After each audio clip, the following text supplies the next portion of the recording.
I was told that if you do 10,000 hours in anything, you become a master in it. Well, that's wrong. This idea undermines this broader toolbox that you need for long-term development. If you're doing that, then you're missing opportunities.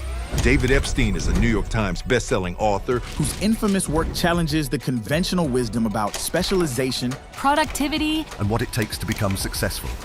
What advice would you give to a person that's thinking about how to navigate their way to being really good at something? First of all, being a scientist of your own development and creating what's called a self-regulatory practice. What is that? So the cycle is reflect, what do you need to work on? Plan, come up with an experiment for how you can work on that. Is that getting a job? Is it taking a class? Monitor, and then evaluate. And people who do that repeatedly, they just keep improving. 2, so for anything you're doing, if you're not 15, 20% of the time failing, then you're not in your zone of optimal push, where you're getting as much better as you possibly can. What about focus? I get distracted easily and I want to be more productive in the time that I spend working. Don't start your day with email. It's been shocking to look at the research how big of an impairment that is. What about notifications? So if you're getting distracted all the time, if you say, well, now I really have to hunker down, I'm gonna get rid of the notifications, you will start self-interrupting to maintain the interruptions to which you have become accustomed. Really? Yeah, that will go away, but not immediately. But there's a lot of things that you can do for a productive day. For example, if you that has an enormous influence in your productivity. Interesting. The other thing I found, which was pretty shocking, was they start talking about some of the dangers of specialism. Yes. Harvard-led studies found if you're in a hospital with certain cardiac conditions, when the most esteemed specialists are away, you're less likely to die. Gosh, that's terrifying. The conclusion was that's because... This is a sentence I never thought I'd say in my life. We've just hit 7 million subscribers on YouTube, and I want to say a huge thank you to all of you that show up here every Monday and Thursday to watch our conversations. From the bottom of my heart, but also on behalf of my team, who you don't always get to meet. There's almost 50 people now behind the Diary of a CEO that worked to put this together. So from all of us, thank you so much. We did a raffle last month, and we gave away prizes for people that subscribed to the show up until 7 million subscribers. And you guys loved that raffle so much that we're going to continue it. So every single month, we're giving away money can't buy prizes, including meetings with me, invites to our events, and £1,000 gift vouchers to anyone that subscribes to the Diary of a CEO. There's now more than 7 million of you. So if you make the decision to subscribe today, you can be one of those lucky people. Thank you from the bottom of my heart. Let's get to the conversation. David. Yes. How do you summarize the work that you do and why you do it? And who are you really doing it for? I am obsessed with correcting what I view as mistranslations of scientific research about human development. And so that is the core of my work. And I think I'm doing it for everyone who is curious, but either doesn't have a scientific background or doesn't have that particular scientific background. Curious, but interested in self-improvement, but doesn't either have the time or the means to go sifting through this evidence themselves. And what is the sort of realms of self-improvement that you have focused on thus far in your career? Well, earlier on, I was focused in physical skill acquisition, like in athletics, but increasingly, I've moved into career and personal development generally, and looking at that with a very, very kind of long lens, right? So one of the most important things to me, one of the most important messages that I've been working on the last few years is the fact that sometimes optimizing for short-term development will undermine your long-term development. So let's say if we're thinking about sports or music or something like that, the obvious thing to do is to get a head start in whatever you're doing. Pick something, stick with it, don't switch things, because then you've lost time. Focus very narrowly, do so-called deliberate practice, right? That's not playing around, that's not experimenting, that's effortful, cognitively engaged error correction, and do as much of it as you possibly can to the exclusion of other things. That's such an obvious way, right? And you will jump out to a lead, right? We see that in sports and music, we see that in school with certain Head Start programs that give people an advantage in some academic skills. The problem is that kind of narrow focus creates short-term results, but undermines this broader toolbox that you need for long-term development. And so you'll see what scientists call fade out in these advantages, which isn't necessarily actually anything going away. It's the fact that people with this broader base will catch up and surpass. So it appears to be a fade out. Okay. So if you take more time to get a broader understanding of something, whether it's in sports, if you're sort of a child prodigy, over the long term, that's going to benefit you better and help sustain your development. But in the short term, you might lose out because there's some kid who is doing, really deliberate practice obsessively, and he's going to have it's kind of like the tortoise and the hare analogy, where the tortoise eventually wins the race. Yeah, I mean, there's a a big body of research in psychology that can be summarized with the phrase breadth of training predicts breadth of transfer. Okay? Transfer is the ability of someone to take skills and knowledge and use it to solve a problem they haven't seen before, right? You transfer it to a new situation. And what predicts your ability to do that is the breadth of problems you've been exposed to in practice. If you're exposed to like a broader set of problems, you're forced to build these generalizable, flexible models that you'll be able to apply to new things going forward. Across all of your work, at the very heart of what people are trying to achieve in their lives, what is that? At the very, very heart of what they're trying to achieve that you're speaking to? Getting better at things, right? Obviously, people want success, but I think there's pretty significant research showing that people are often actually reacting to their trajectory as much as their actual absolute performance level. That the feeling of improvement, the feeling of moving on, it gives them some sense of fulfillment, right? Mm-hmm. And eventually, obviously, will get them to a higher level. And so I think really this is for people who are interested in how do I get off sort of my plateaus going forward, and viewing it as a lifelong journey as opposed to trying to peak when they're 12, right? It turns out that the way to make the best 20-year-old, 30-year-old, 40-year-old is not the same as the way to make the best 10-year-old. Is there sort of a tie in here with the subject of just happiness and how to live a happy life? Fulfillment, for sure. Yeah. Those aren't exactly the same, but they're important. So to think about this in a career development perspective, right? I think probably the most interesting research on fulfillment in careers was this project at Harvard called the Dark Horse Project. And this was looking at how do people find, a lot of these people were very financially successful and all that stuff, but the dependent variable was fulfillment, the sense of fulfillment. And when people would come in for sort of an orientation in this study, they would say things to the researchers like, I started off doing this one thing, medical school, whatever, didn't really fit me, so I went over to this other thing, and I learned I was good at something I didn't expect, so then I went this other direction. And, don't tell people to do what I did, because I came out of nowhere. And the large majority of people, that was their story. That's why it became named the Dark Horse Project. Dark horse is this expression that means coming out of nowhere. And that the norm in this day and age was that people who found fulfillment would travel this kind of zigzagging path where they would learn, maybe I'm good at something or bad at something that I didn't expect. Maybe I'm interested in something I didn't expect. And they would keep pivoting. And they'd say, instead of saying, here's this person younger than me who has more than me, they'd say, here's who I am right now. Here are my skills and interests. Here are the opportunities in front of me. I'm going to try this one, and maybe I'll change a year from now because I will have learned something about myself. And they keep doing those pivots throughout their career until they achieve what economists call better match quality. That's the degree of fit between someone's interests and abilities and the work that they do. Turns out to be extremely important for both your performance and sense of fulfillment. And your apparent grit, if you want to talk about that. So just on that, though, before we move on to grit, what advice does that then mean you would give to a young person at the start of their career that's thinking about how to navigate their way to being both really competent, really good at something, and successful in any sort of monetary way, but also maintaining fulfillment throughout their life? I think there are two main things to take away from that. One is to not over-focus on long-term planning. Like, I think we lionize having long-term goals, and that's okay. There's nothing wrong with having long-term goals. But those aren't necessarily always so useful for you in the moment, right? When I think about myself, when I was a competitive 800-meter runner, I could have a time goal for the end of the race, but that didn't help me actually do anything. That just, you see the clock when you're done and you're either happy or sad. Having goals that are, let me try moving with 300 meters to go, that gives you an actionable experiment. So short-term planning, I think, is one of the takeaways. And creating what's called a self-regulatory practice. So self-regulatory learning means basically thinking about your own thinking, taking accountability for your own learning. And some of the coolest studies in self-regulatory learning actually came out of soccer, football, done in the Netherlands, where this woman named Rai Elfrink-Gemser was following kids from the age of 12, right, up through, some of them went on to teams that, were runners-up in the World Cup. And what she'd see in the kids who got off performance plateaus, there were certain physiological measures someone had to have. Like if a kid couldn't hit at least 7 meters a second sprinting, which isn't that fast, but if they couldn't hit it, they weren't making it to the top. So there were physiological parameters.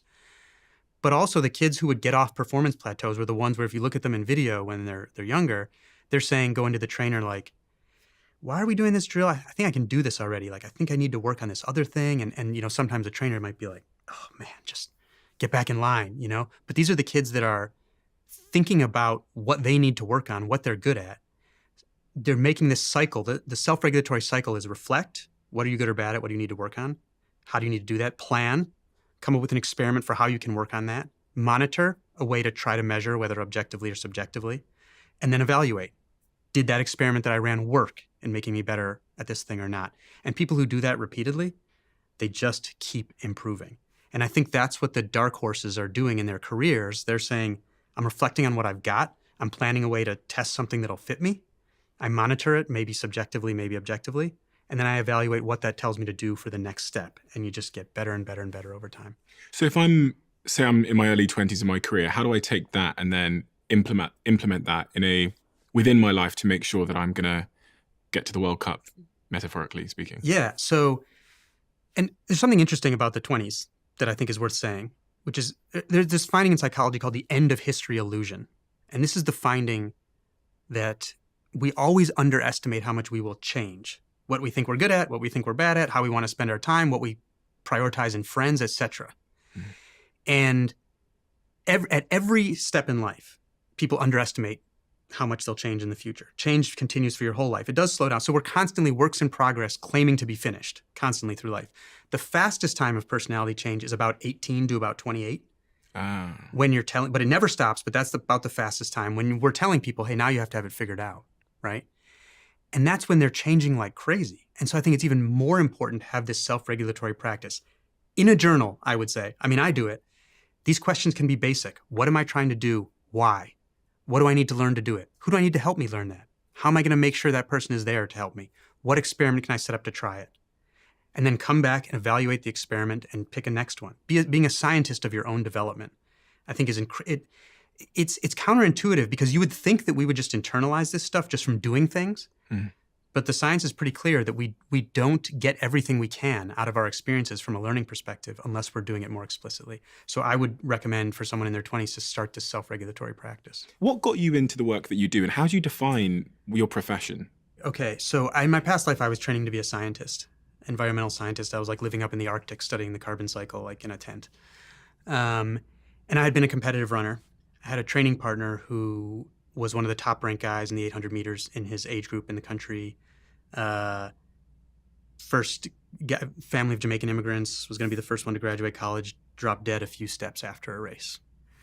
And our sort of hometown paper said, well, he had a heart attack. Well, I don't even know what that means for someone of that age and health, right? And I got curious. And eventually I kind of worked up the courage or whatever. That sounds silly to say it that way, but was nervous about it, to ask his family to sign a waiver allowing me to gather up his medical records. Did that. Turned out he had like a textbook case of this disease caused by a single genetic mutation. That's almost always the cause of young athletes dropping dead. And I said, we can save some people from this with more awareness. And I decided to merge my interests in sports and science. I said, I want to write about sudden cardiac death in athletes for Sports Illustrated, which I grew up with. So I got off the science track. I left after my master's. Kind of weaved my way to Sports Illustrated. I got in there as a temp, pitched this story about sudden cardiac death in athletes. They're like, temp, sit down, right? And then the Olympic marathon trials for 2008 U.S. team came to Central Park, and the guy ranked 5th in the country dropped dead like 10 blocks from our office. And then they said, don't you know something about this? And so, in a week, I was able to write a cover story making it look like we had done like 2 years of research in a week, and I became the science writer at Sports Illustrated. It was interesting. I came in there as a temp 6-7 years behind people who were younger than me, mm-hmm. doing sort of more remedial work for them. But I realized pretty soon that my oddball background, right? I think I was shaping up to be like a typical average scientist, but you take those average science skills and you bring them to sports magazines, like, you're like a Nobel laureate, And so I realized I could just make my own ground instead of having to compete with anybody. But the initial impetus for getting into this merger of sports and science was a personal tragedy. And how do you define yourself from a career perspective? Are you a writer? Are you a scientist? How do you? I view myself as this merger between a science writer and an investigative reporter, because what really fires me up is when I view that there's a really popular misconception about something really important to human development. And that's what led to range. I mean, I was at Sports Illustrated. The 10,000 hours rule work was the most famous science in human development perhaps ever in terms of popular consumption. And I said, well, I want to write about it. And then I started reading the research and saying, this is wrong. It's the most popular finding in our field. It's maybe the most popular skill acquisition human development research ever done, and it is not right. And so those, these things kind of stick in my brain, and I have to do something about it. 10,000 hours, what is that for someone that's never heard about it before? Yeah. And what people think about it probably depends where they have heard of it, if they've heard of it. But it's the idea, and scientists really call it the deliberate practice framework. But it's this idea that the only route to true expertise is through 10,000 hours of so-called deliberate practice, which is this effortful, cognitively engaged, like not just swatting balls at the driving range, you're focusing on correcting errors kind of practice. And that there is no such thing as talent differences. It's really just the manifestation of 10,000 hours of differences in your amount of hours of deliberate practice. So you should start as early as possible. And there's something underlying it, this is a little nerdy, but called the monotonic benefits assumption.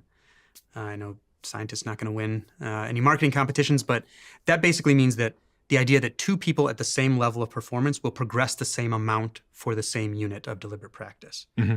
Also false. And it's one of the underlying premises of the 10,000 hour rule. Yeah, because I've always heard that. I mean, it's become a bit of a colloquial phrase to say you've not put your 10,000 hours in, which means you've not put enough practice to become a master. Yeah. I mean, I was told that if you do 10,000 hours in anything, you become a master in it. That's the kind of narrative, right? Well, to take some chess research, for example, there's people have been tracked, and it takes about 11,053 hours on average to reach international master status in chess. So that's one level down from grandmaster. Mm-hmm. So first of all, 10,000 hours in that case would be a little low. Mm-hmm. But some people made it in 3,000 hours because they learn a little bit more quickly. Other people were continuing to be tracked past 20,000 hours, and they still hadn't made it. So you can have an 11,053 hours rule on the average. Doesn't actually tell you anything about the breadth of human skill development. So why is that so important for me to understand? How does that liberate me from wasting my time or aiming at the wrong thing? Well, fit turns out to be really important. So people learn at different rates in different things. So finding where you learn better is really important if you want to maximize your advantages. And I think that goes back to one of the reasons why people need to try a bunch of different things. Because your insight into yourself is really like limited by your roster of experiences, right? And so you kind of need to figure out where you have comparative advantages. But for a lot of people, that's so-called skill stacking, where instead of doing the one thing for 10,000 hours, you get proficient at a number of things and overlap them in a way that makes you very unique. And so I think this idea of just head down doing the same thing. I mean, should we go back all the way and talk about the research underlying the 10,000 hour rule? Please. Because that's where I first got onto this. So I was a walk-on, meaning I wasn't good enough to get recruited as an 800-meter runner in college, and I ended up being part of a university record-holding relay. So I went from being, a nobody to being quite good. And so I was inclined to believe this 10,000 hours, like, yeah, just my hard work. And then when I started reading the research, and I'm looking through the original paper written in 1993, and the original paper was done on 30 violinists, 30 violinists at a world-class music academy, okay? So let's start dissecting the problems here. The first problem was what's called a restriction of range. These people were already in a world-class music academy, already highly pre-selected. Pre-selected for something, again, for the stat heads here, that is correlated with your dependent variable, which is skill. That's a problem if you're trying to develop a general skill development framework. That would be like, to give an analogy, if I did a study of what causes basketball skill, and I used it as my subjects only centers in the NBA, and I said, well, height has no effect on skill in the NBA because they're all 7 feet tall, so I've squashed the variation in that variable. So in my first book, I actually did an analytics project where I took height among American male adults and height in the NBA. As you might imagine, there's a very high positive correlation between the height of an American male and their chance of scoring points in the NBA. But if you restrict the range to only players already in the NBA, the correlation turns negative because guards score more points than other positions. Mm-hmm. So if you didn't know that, if you just did that study with only NBA players, you would tell parents to have shorter children, to have them score more points in the NBA. So when you don't bring some sense of what's going on to your research and you restrict range that way, you can end up with the wrong message. Aside from that, Guards score more points or less points? they score more points and they're shorter, Okay. right? So if you don't look at the whole population and you just look at people who are so highly pre-screened they're already at the top, you can end up with these sort of backward advice.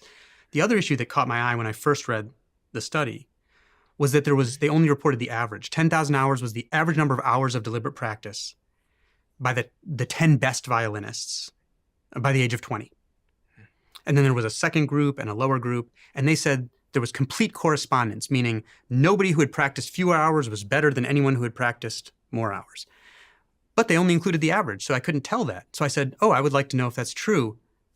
Can I see the data to see if that's true? And I contacted Anders Ericsson, a wonderful guy who was the father of the 10,000-hour rule, though he hated that moniker, actually. And I said, can I see the data or the measures of variance to know how much variation there was between individuals? And he said, well, people were inconsistent on the repeated accounts of their practice, so we don't think that's important. I said, well, everyone has trouble with getting good data. That doesn't mean they don't report the measure of variance. So after I started criticizing this research, 20 years after this study came out, they did a paper updating it with some of the actual data, and you could see the original conclusion was wrong. There was not complete correspondence. Some people who had practiced less were better than some people who had practiced more. Some people had gone way over 10,000 hours. Some people were way under and had done better. There were all sorts of other factors that mattered, right? Like I like to call it the 625,000 hours of sleep study because the top tier group got a lot more sleep. They were sleeping like 60 hours a week on average compared to the lower groups. And that was a huge difference in the study, how much they were sleeping. So it could have just been sleep. But there was just tremendous individual variation. Yeah. So this idea of an average completely obscured the real story, which was that there were actually people who were practicing less and doing better than people who practiced more. So there were all one problem after another. I just said, I'm getting youth sports pitches, I'm getting investment pitches, like citing the 10,000 hours rule.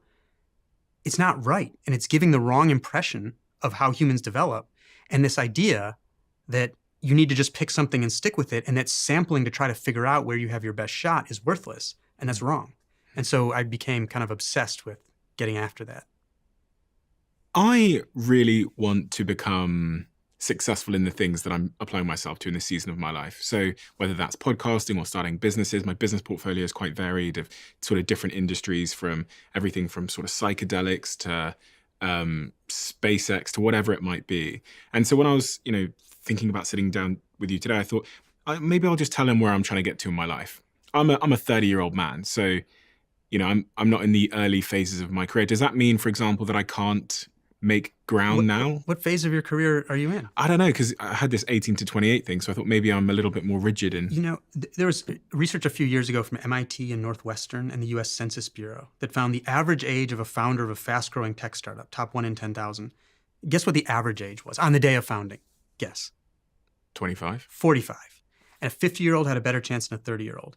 But we never hear, just like we never hear the story of these like zigzaggers, we only hear the Tiger Woods story. We only hear like Mark Zuckerberg famously said, young people are just smarter when he was 22. Do you hear him saying that anymore? No, surprise, surprise. But we like valorize precocity. So I would not say that you're not in the early stages of your career. You're certainly not by that metric. And that's not to say that there aren't tremendous companies, or if you measure by market cap, that there are these amazing young founders. But they get outsized attention compared to what's the norm. That's another thing that's really important to me. It's not to say there aren't exceptions, because there are as many different ways to the top as there are human beings. But I think we're constantly focusing on the exception when people should at least be aware of the norm. So the fastest growing, did you say tech founders? Tech startups. But tech in this context also included things in agriculture, right? It's not just photo sharing apps, like tech, broadly speaking. Which I think is important, because I think it's fair to say that it's less likely a 55-year-old would understand some of the more emerging platforms that are native to, say, like a Mark Zuckerberg at 22, who's messing around in his dorm room with computers and the internet. Yeah, I think that's fair. But technology touches a lot of other areas of the, it's like yesterday on the way here, I was learning about a software that I had never heard of because all of the computers were down in the airport, right? Technology's in all these places that are not as kind of, don't have the sort of figurehead that's publicly profiled the same way. So if I do want to become, okay, so I understand that this season of my life, I can do whatever I want in terms of I can aim at whatever I want. Doesn't mean I'm going to be good at it. But if I just want to be more productive in the goals that I am aiming at, so say, this podcast means a lot to me. So I want to be more productive when it comes to figuring out how to move this podcast forward, how to innovate, how to solve some of the problems and challenges that we face. What are the first things that spring to mind when I start speaking about productivity with a very focused task? I mean, I think a challenge for you is going to be that this podcast has gotten so big and you've gotten so competent at it that you're going to be in what a rut of competence, or what economist Russ Roberts told me, a hammock of competence. You're in an area where you're so comfortable and so successful that getting better is going to be harder because there's disincentive from changing anything that you're doing, right? You have to take some risk. I mean, you know that. You're an entrepreneur. If you're going to want to get better, you're going to have to take some risk. I think that's going to be a difficult thing to do because, there are people in this room that depend on you. Risk for you is risk for them too. And so I think you have to start thinking about what would be some smart risks if you want to innovate with the podcast. What might that look like? And finding ways to run small experiments. I'm a huge fan of low stakes practice, right? How can you set up some low stakes practice for what might be a worthwhile larger experiment? And I think that's the same for individuals progressing in their career. Like, I love this phrase. My absolute favorite phrase in Range is a paraphrase from this woman named Herminia Ibarra, who's a professor at the London Business School, and she studies how people make work transitions. So her phrase was, "We learn who we are in practice, not in theory." So the thesis of her work is that there's this idea that you can just introspect and go forth and know what you should be doing. Like Clark Kent running into a phone booth and ripping off comes out as Superman. But work is part of identity, and it doesn't change like that from introspection. You actually have to go try something, see how it went, what was unexpected. What did you learn that you might be interested in, or that you're better at that you didn't? What's something that you're good at that you realize you're not using? And then you make your next step based on that, right? And I think when you're so competent and successful and getting only tons of positive feedback for something, it becomes hard to take risk. And so I think that'll be a challenge for you, because if you take a sufficient amount of risk, right, you want to be in your zone of optimal push. So for anything you're doing, if you're practicing whatever, physical skill, anything, if you're not at least like 15, 20% of the time failing, then you're not in your zone of optimal push where you're getting as much better as you possibly can. And I think when you have something that's very successful, that's hard. And so I would start thinking about what risks you're willing to take. And it doesn't mean it's a failure if something goes backward, right? If the views go down, or whatever metric you're measuring on. It's interesting. It's obviously it's one of my great obsessions in life. And it's also one of the things that keeps me up at night, bugs me in the shower, is how to keep a team conducting experiments and failing more when they are successful. So when this podcast went to #1 in Europe, I hired a head of failure, and her sole responsibility is to increase the rate of failure and experimentation in our team, which means just get all of our different departments. So we've got different departments in this particular business. So there's 40 odd people in this company called The Diary of a CEO. And there is a production team. There is the social media team. There's the commercial team, for example. There's the guest booking and logistics team. And I felt, we're actually in LA driving down the road, and I was speaking to Jemima, who's the head of the guest booking and research team. And I was saying, like, one of the most important thing now that we're #1, is that we keep disrupting ourselves, because there's going to be some kid like we were 3 years ago, that because of their naivety, that they're not encumbered by all of this sort of convention and all this success. Yeah. So hired a head of failure and experimentation who's in our team and's been working. And now in the last couple of days, we're running an experiment where every single one of those departments has essentially like a failure assistant in it. Who's because you know what happens with people, they get busy doing their job. Yeah. And experimentation and failure is always secondary to their job. Yeah. So if we put failure people into each team and they drive the experiments, they understand the team, they drive the experiments, they measure them, and most importantly, they report their failures and experiments back to the whole team, because there's really transferable learnings. For example, there was one the other day where the social media team discovered this thing on TikTok, which allows us to look at a guest like you and find your most popular videos ever on TikTok with a click. And the social media team had figured that out, which was really useful for them. But then the research team over here that are booking guests, who are trying to find the best videos that a David has ever made, they also benefited from just the discovery of that button, because instead of having to scroll through the entire TikTok, they can press one button and see your most popular videos. So it's there's this real 1 + 1 = 3 in getting the teams to share their failures and experiments, so they don't have to fail in the same ways. So what did you just write down? Because this brings up so much stuff, because the fundamental problem you're getting at here is the one called the explore-exploit trade-off. Right.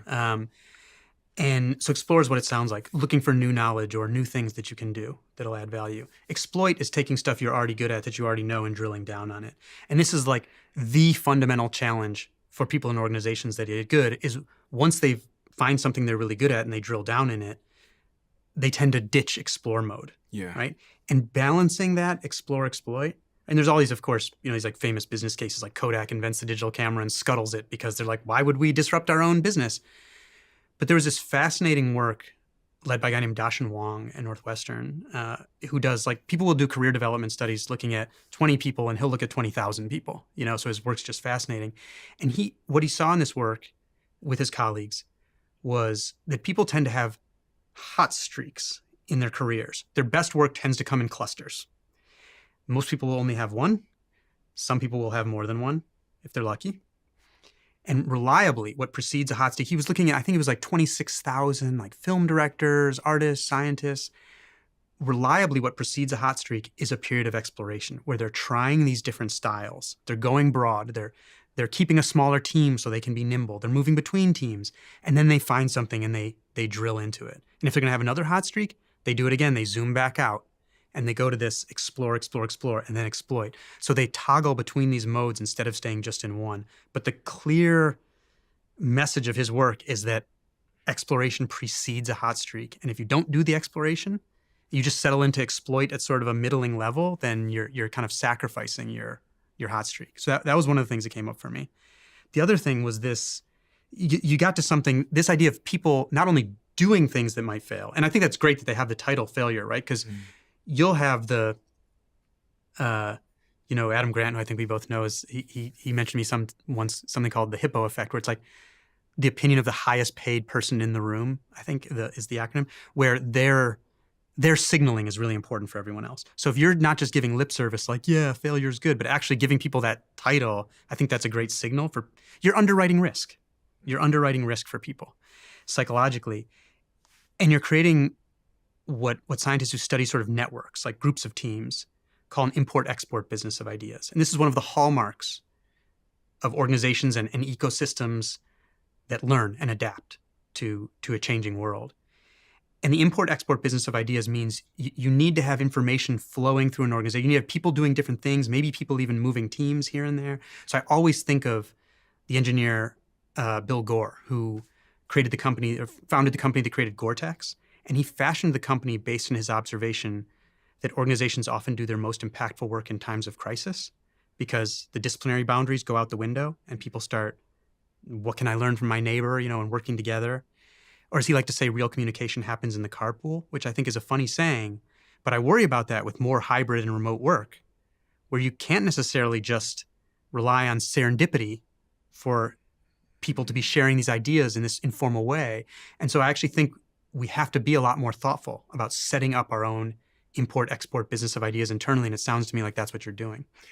Okay, so what about then on an individual level? How do I, as an individual, I've got lots of things I'm doing. I'm writing some books at the moment. I do the podcast, lots of other things. How do I become more productive within an organization? Because there's my to-do lists. I've got 10 to-do lists from all of my different team members who can put things on there. I get distracted easily, I think, because I end up watching a video about AI on YouTube or about rockets or something. And I want to get more done. Really, I want to be more productive in the time that I spend working. So this is when you know what you should be doing. When I know what I should be doing, yeah. And there's nothing wrong with sometimes like watching YouTube and rocket. Like you get ideas from doing this kind of stuff. Yeah, that's what I tell myself. But 10 to-do lists is a lot of to-do lists. Yeah. Do you get most of the stuff done on those to-do lists? It's more, so each team, from my chief of staff to my assistant to my manager, has a to-do list on Monday that they send things to me on. And then I go through there and it's either a task or it's an approval or it's just letting me know something. And that's kind of how it works. So I at one point when I was getting overwhelmed with some stuff, I had a virtual assistant for a little while and we would categorize like emails into list A priority, B, C, D, all this stuff. And eventually I realized that was empowering me to do a lot of low value things. I became efficient at doing things that I shouldn't be doing. So I was seeing this public email address of mine that when I was oblivious to it, I wasn't answering it and that was fine. But once I knew it was there, I'm like, oh, I have to answer this, I have to answer this, I have to answer this. And so one important step for me was realizing that only the A list is the stuff that's going to get done because I'm a limited person with a limited life. So one, I think it's, maybe you do need to do all of that stuff or you just need to be aware of it. But some of it is just, I think there can be a danger in someone who has a lot of support resources, where they can lose some of the aspect of prioritization, where you just need to say, this is the list that's important, other things I might not get to. But for someone like you, I would suggest something like not starting your day with email or messaging, because we were talking a little bit before about this thing called the Zeigarnik effect, which is this idea that an unfinished task leaves like a residue in your brain, basically, and it makes it harder for you to fully transition to doing something else. And because I expect your various inboxes will always be an unfinished task, right? Yeah. If you start the day with that, no matter what you do, the residue is going to be there for what you try to switch to next. So I'm not saying don't address your email, but I wouldn't start with it. I would, the day before, what is the thing that if I get done tomorrow, it's going to be a good day, and start with that before you do the things that might leave residue on your brain and start multitasking. How do they know that's true? Have they done studies on the Zeigarnik effect? Yeah, absolutely. I mean, you can give people, one, you can do it in a workplace environment where researchers like Gloria Mark, for example, will be tracking everything from someone's vision to what they're doing on their computer to their heart rate variability, and seeing how long it takes them to get back to a task. Increased switching when there's like a residue in their brain, so their rate of switching will go up. Some of their indicators of stress response will go up. Or in a cognitive task, they'll perform more poorly if there's something still stuck in their brain. So there's also sort of laboratory experiments where you give somebody something, don't let them finish it, give them a cognitive task, and you see, does it impair their performance if they weren't allowed to finish the thing that started before. I want to close off on that point of just team culture then, how to get a team of people to do really exceptional, innovative work and to fail faster. Is there anything else that's sort of pertinent to you? And I'm saying this purely selfishly because it's one of the things I think a lot about, even with this podcast, is how to get our teams failing more often, if that's even the right thing to be aiming at, the type of experiments we should be running, how we should be running them, anything else at all. Yeah, I mean, I don't lionize failure for its own sake, right? It's just, I think it's inevitable if you're experimenting enough that you'll have some failure. But I think one useful thing to do, like a guy I love who's made a big impression on me named Ed Hoffman used to be the chief knowledge officer at NASA. That's like after NASA had some disasters, most everything they did was very successful, but obviously they had some high profile disasters. He was brought in because they were deemed not a learning organization. They weren't learning from lessons of the past. And he was brought in to help create a knowledge system so that people would learn from the lessons of the past. And one of the things he does in organizations when he goes in, because now he consults, is he goes around and he asks people, what are you good at that we're not using, right? And people always have an answer for that. And that leads to, well, what's an experiment that we can run to try to use that thing that you're good at that we're not using? So I think that can be kind of a foundational question to help people set up some of those experiments. But also a big impact would be, and this is a tough one, you going ahead and failing in an experiment, because that's going to set the agenda, right? But you would actually have to fail. Like this can't be, you go out for a jog and you trip on the curb or something. Like you have to fail with something of consequence. And then your reaction to that can set a tone. So that's on the team level. So I want to really think about how on an individual level, I can become a better learner. Because one of the things I do, obviously, for a living is I do this podcast and I meet all these incredible people and they say things to me that in the moment changed my life, but I feel like I forget them 5 minutes later often. Some of them stick, some of them don't. So I've always wondered, how can I become a better learner? People come up to me in the street and say, you must know so many things about so many things. And also my audience, they tune in every week, they listen to these incredible people. How can we become better learners? What is it we can do to retain information better? And then also bring it into practice in our lives? Oh, to retain information. Okay. Both. Well, for retaining information, one, repetition and familiarity is important, right? So if there's something that's really important to you, you should reread it, because the first time you go through, if you're hearing new things, new terms, you're using your working memory just to keep up, basically. So to put this in kind of a simple way, like there's research where you look at school kids, and if they're given like an essay about baseball, say, the kids that are deemed really good readers, and there are kids who are deemed poor readers, and the kids who will do the worst on comprehension are the poor readers who don't know anything about baseball. But the kids who know about baseball but are not as good readers will still have better comprehension than the kids who are good readers but don't know anything about baseball, if they only get to go through once. Because having some knowledge helps you fit it into what's called your semantic network, the spider web of all the ideas in your brain. So one, going back over things. That can be taking notes, whatever it is. But when you learn something new, try to fit it into your semantic network. When you learn something, connect it back to something you already know. So like when you have these conversations, you probably have a better tendency to remember things where you say, that reminds me of some other guest that either agrees or disagrees with something that some other guest said, and you've attached it. If you think of your brain as like the spider web, things are attached by threads, and if you vibrate one thread, it's more likely to shake these other ideas into your brain. So when you're learning something new, stop and try to fit it into your existing base of knowledge if you want to return better. Can I use that to sort of fit it into an example? So Sure. I'm thinking of you said something about what is something I don't use but I'm good at. Would the listener that's listening to this now, in order to embed that, think of something that they are not using that they're good at? Because then it kind of brings it into their... Absolutely. Okay. Absolutely. Use it as quickly as you can. Again, repetition, but fit it into your network of ideas. Like stop if you have to. Because, you can read a ton, but if you're not kind of... And I think reading even things that you don't retain still change your sensibility at some level, even if you can't consciously pull up all of the ideas and statistics and so on. Mm-hmm. But for things that you really want to be able to access, connect it to other things that you already know. And some what's called spaced repetition. Like if you can have a way where you come back to it at intervals, that'll be much better. So I use this, like Readwise is a program. I'm not like affiliated with them in any way. It's just a thing that I use where if I have highlights in Kindle books or ebooks, it will feed me back my highlights at intervals, things that I thought were important regularly.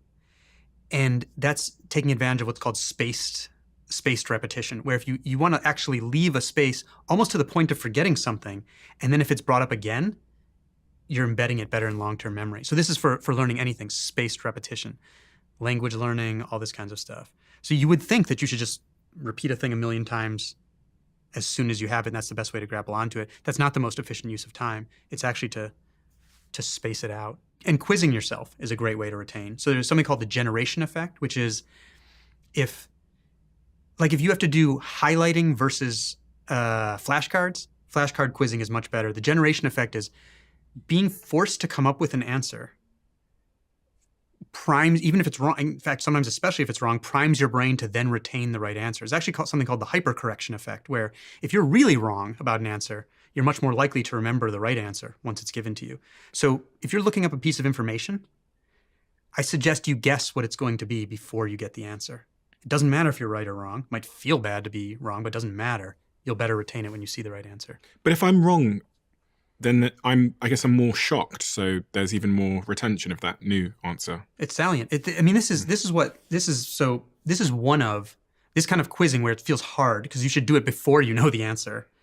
It's something I wrote about in Range called desirable difficulties. These are things that make learning feel less fluent. They are unpleasant. They may slow you down. Much better for long-term retention. Interesting. So the more difficult the learning, the more you learn. Often. But I guess there can be a case where something's so over your head that you're not learning anything, right? But these desirable difficulties are, like, one of the most famous ones is called interleaving or mixed practice. And this is if you're training at something, you want to vary the types of so let's give an example. DJing? I'm DJing at the moment. Okay, so I don't know all the skills that go into DJing, but if there's a way to do it, you should try to, instead of doing the same skill over and over and over again. Well, let me give you a research example, and then you can port it into DJing. So in a recent study, there were dozens of middle school math classrooms, middle school is 6th grade, that were assigned to different types of math learning. Some of them randomly assigned. Some of them got what's called blocked practice. That's, you give like problem type A, B, B, B, B, etc. Kids make progress fast, they're happy, rate their teachers highly, etc. Other classrooms got what's called interleaved or mixed practice, where instead of doing A followed by B, it's like you took all the problem types, threw them in a hat, and drew them out at random. Progress is slower. They might be less happy because they don't feel like they're getting it. But instead of having to just execute a procedure, they're having to match a strategy to a type of problem.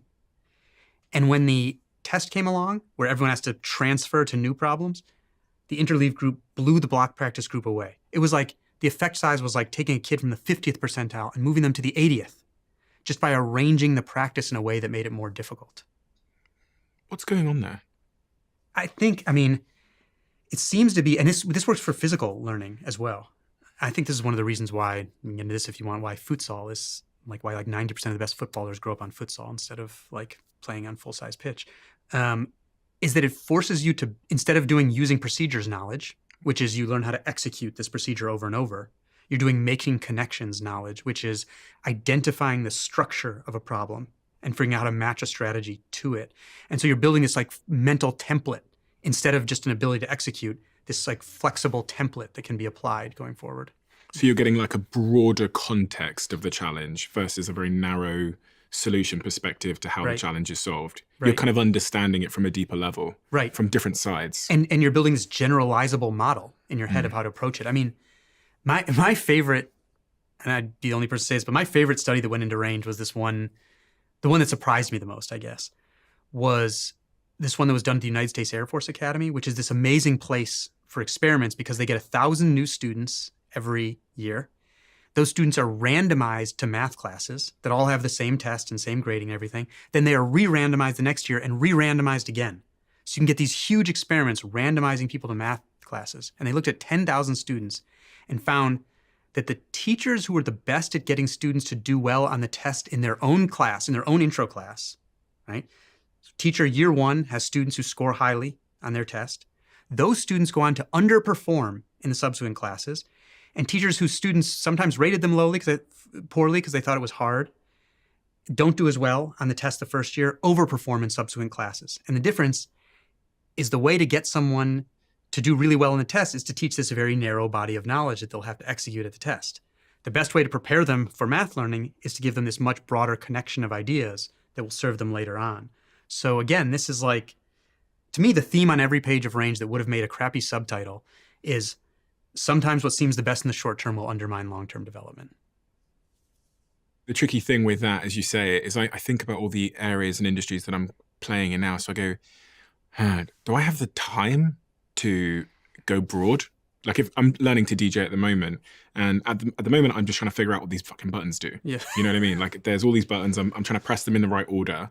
But you're telling me that the thing that's better for my long-term development might be just to spend some time understanding music and how it's made, and understanding like the beats of music, and maybe spend some time making music myself. Because right now I'm just trying to smash two songs together at the right time. I think this gets at a fundamental issue that maybe I should have brought up earlier, actually. So, and it has to do with how you characterize the different tasks that you're trying to learn. So there was a period where I was really confused about the research I was reading in building expertise, because there were two camps of researchers, both led by eminent scientists, one that would study people doing sort of more 10,000 hours-y kind of approach, same thing over and over, and they would get better. And this other camp that would find if people did that approach, not only would they not get better, they would often get more confident, but not better, which was a bad combination. And sometimes they would get even worse with really narrow focus. And I could not figure out how to reconcile these things. Like, why are they finding such different results? Again, I'm looking through for all these signs of, bad data, not finding it. And fortunately, I gave a talk where I was doing some of the critiquing of the science underlying the 10,000 hours rule, and the Nobel laureate Daniel Kahneman, who wrote Thinking Fast and Slow, was there. And he asked someone for my email address, and like months later, he followed up and invited me to lunch. And we go and have lunch, and I'm like, and he was interested in my critique of some of the research, and I was saying, I'm really confused. What are you working on now? I'm working through my confusion about this. Why do people sometimes get better with narrowly focused practice, and why sometimes don't they? He said, I've got the paper for you. And basically he referred me to this body of research about kind versus wicked learning environments. These are terms coined by a psychologist named Robin Hogarth. Kind is like next steps and goals are clear, rules repeat. It's based on patterns, repetitive patterns. Rules never change. Give me an example. Chess, golf. In chess, the grandmaster's advantage is largely based on knowledge of recurring patterns. So you better have started studying those by age 12, or your chance of reaching grandmaster drops from about 1 in 4 to about 1 in 55. Also why it's relatively so easy to automate. Feedback is quick and accurate. Not a lot of human behavior involved. Work next year will look like work last year. On the other end of the spectrum are wicked learning environments, where patterns don't just repeat. They might fool you. Rules may change if there are any. Feedback could be delayed or inaccurate. Work next year may not look like work last year. And so whether or not people get better with this very narrow, in a predictable way with this very narrow practice, depends a lot on where on that kind to wicked spectrum the task happens to be. What's an example of a wicked learning environment? So let's say one of the examples that I loved that he turned me to was in medicine. Because there's a lot of areas in medicine where something is done and the person making the decision actually never learns of the consequence of the decision. Or I would say like judges in some cases in like the criminal justice system are set up to have maybe the worst judgment they could have in some ways because they almost never get feedback. They have like very little, they can do whatever they want and they almost never get any feedback. But so in medicine, there was this one example in one of the studies that I thought was just interesting and illustrative where this physician became famous for being able to diagnose typhoid, this New York physician, by feeling around, palpating people's tongues, feeling around their tongues with his hand. And he could tell, a week or two before they would even get it, this person's going to get typhoid. And as one of his colleagues later observed, he was a more prolific spreader of typhoid than even Typhoid Mary. He was spreading it with his hands by touching their tongue, making the prediction they would get typhoid, which would turn out to be correct. So it would reinforce the lesson that he was really good at prediction. That's a really wicked learning environment where the feedback he's getting is reinforcing the exact wrong lesson, right? But I would say most of the things that most of us are doing have feedback that tends to be delayed. Sometimes it's accurate and sometimes it's not. It's never as accurate as like, I hit that golf shot and I see if it hooks or slices and then I change the club face and try it again. And so most of what most of us are involved in, increasingly, right? Like next year doesn't look like work last year for most of us anymore. And in fact, Anders Ericsson, again, the guy who did the research underlying the 10,000 hour rule, when he eventually wrote a book, he made this caveat in the book that said, the 10,000 hours framework, it applies to things where we know exactly how to be good and a coach can watch you do it and correct everything that you do wrong. So it doesn't apply to most of these other things that most of us do, like computer programming and managing and entrepreneurship and all these other pretty big loophole, right? Mm-hmm. In those areas, you want this much broader toolbox. I was really compelled by something I saw you talking about, which was the story of Nintendo and why they were so successful in the early days, because they have a very broad, I wrote down the quote, a lateral thinking with withered technology. Yeah. That started with a guy named Gunpei Yokoi, who scored poorly on electronics exams in university. And so he had to settle for a low-tier job as a machine maintenance worker at a company in Kyoto that made playing cards with flowers on them, whereas like his more prestigious peers went to big companies in Tokyo. And the company was in huge trouble, had to diversify if it was going to survive. And he knew that he wasn't equipped to work on the cutting edge, but that there was all this information available that maybe he could just look for technology that's already well understood and combine it in ways that his more specialized peers couldn't see. And so he went and he took some well-known technology from the calculator industry, some well-known technology from the credit card industry, and combined them and made handheld games. And those were a hit, right? That's what made Nintendo, which was found in a wooden storefront in the 19th century, that's what turned it into a toy and game operation. So he moved from machine maintenance to developing toys and games, and his magnum opus was the Game Boy, right, where it was a technological joke in every way. It's like the processor was a decade old, the screen looks like, rotting alfalfa or something. It's like, and it came out at the same time as color competitors, and it blew them out of the water because he knew what customers cared about wasn't color as much as it was durability, affordability, portability, battery life, game selection. By using well-known technology, people could make games quickly. And so he kind of set this philosophy, this lateral thinking with withered technology. That was his phrase, which means taking things that are already well understood and moving them somewhere where they're seen as invention. And that actually turns out to be more the norm than the exception in terms of technological innovation, particularly sort of later in the 20th century forward. Before that, it wasn't necessarily the case. Much of the 20th century, actually, the most impactful patents, if you look at patent research, were authored by teams and individuals that dove deeper and deeper into one area of technology as classified by the US Patent Office. But starting in this sort of information age period, particularly 80s and accelerating forward, suddenly it becomes a lot easier to access information more broadly. And the most impactful patents started to be authored by teams that include individuals who've worked in a whole number of different classes, and they're often merging things from different areas for invention. So how important is focus in this equation, focusing on one thing? Because you're talking for much of this conversation about being broad, and people will associate that with being unfocused. Yeah, right. I think the difference is between doing a bunch of things sort of over your career, over your life or a span, and attempting to do a bunch of things at once. We can't technically do a bunch of things at once. Like we don't really multitask. We don't have the capacity to do it. We're actually just toggling between things really quickly. And it's been shocking to me to look at the research how big of an impairment that is for people's performance, particularly because it takes time to switch. And so you're not, again, the scientist Gloria Mark, who I think has been at the forefront of study of attention, describes your brain as like a whiteboard where you're doing something, and to do something else, you have to erase, and that residue is left. And it's still going to be there when you move to the new thing for a while. And so you can't totally get into the next thing if you're interrupted.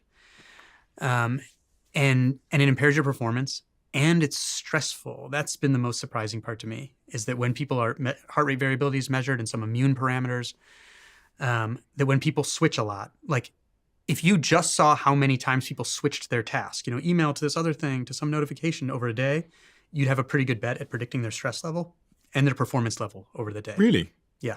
They've done studies on this. She has done that. She's hooked people up, at big organizations too, like inside Microsoft and places like that, where people are wearing heart rate variability monitors. Everything they're doing is being tracked.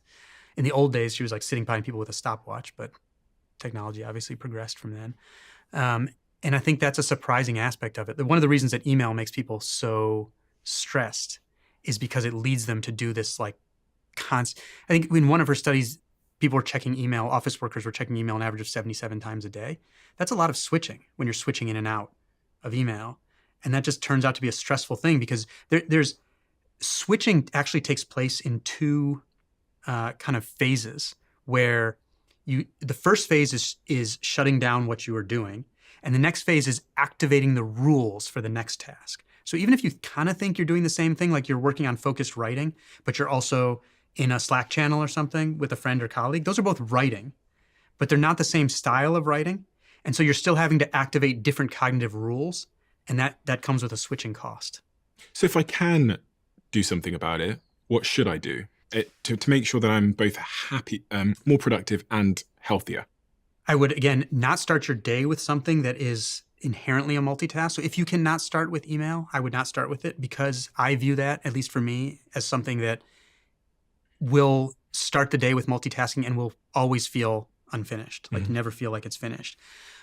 Block out times where you designate on your calendar that this is the only thing that you're doing and leave some buffer for it, because there's something called the planning fallacy. We always overestimate how much we can get done in a given amount of time. So I'd say fewer things on your to-do list, fewer things.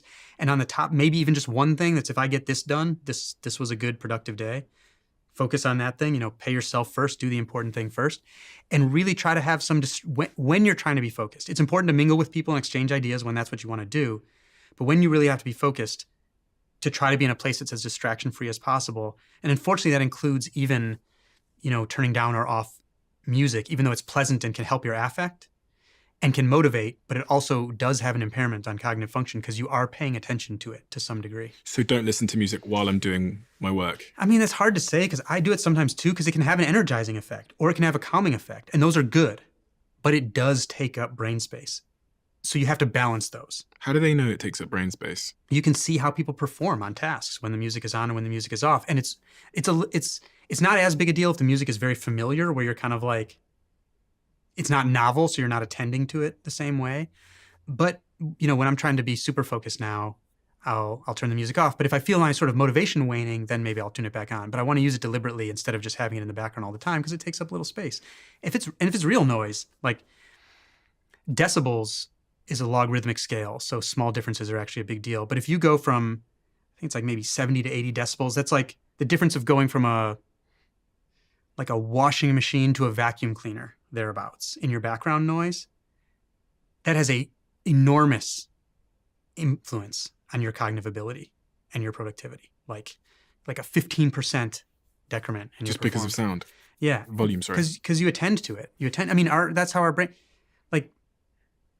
focus is a challenge because this is not the situation that we evolved in, right? We evolved in a situation where paying attention to novel stimuli is a really good thing. And sometimes it's still a very good thing.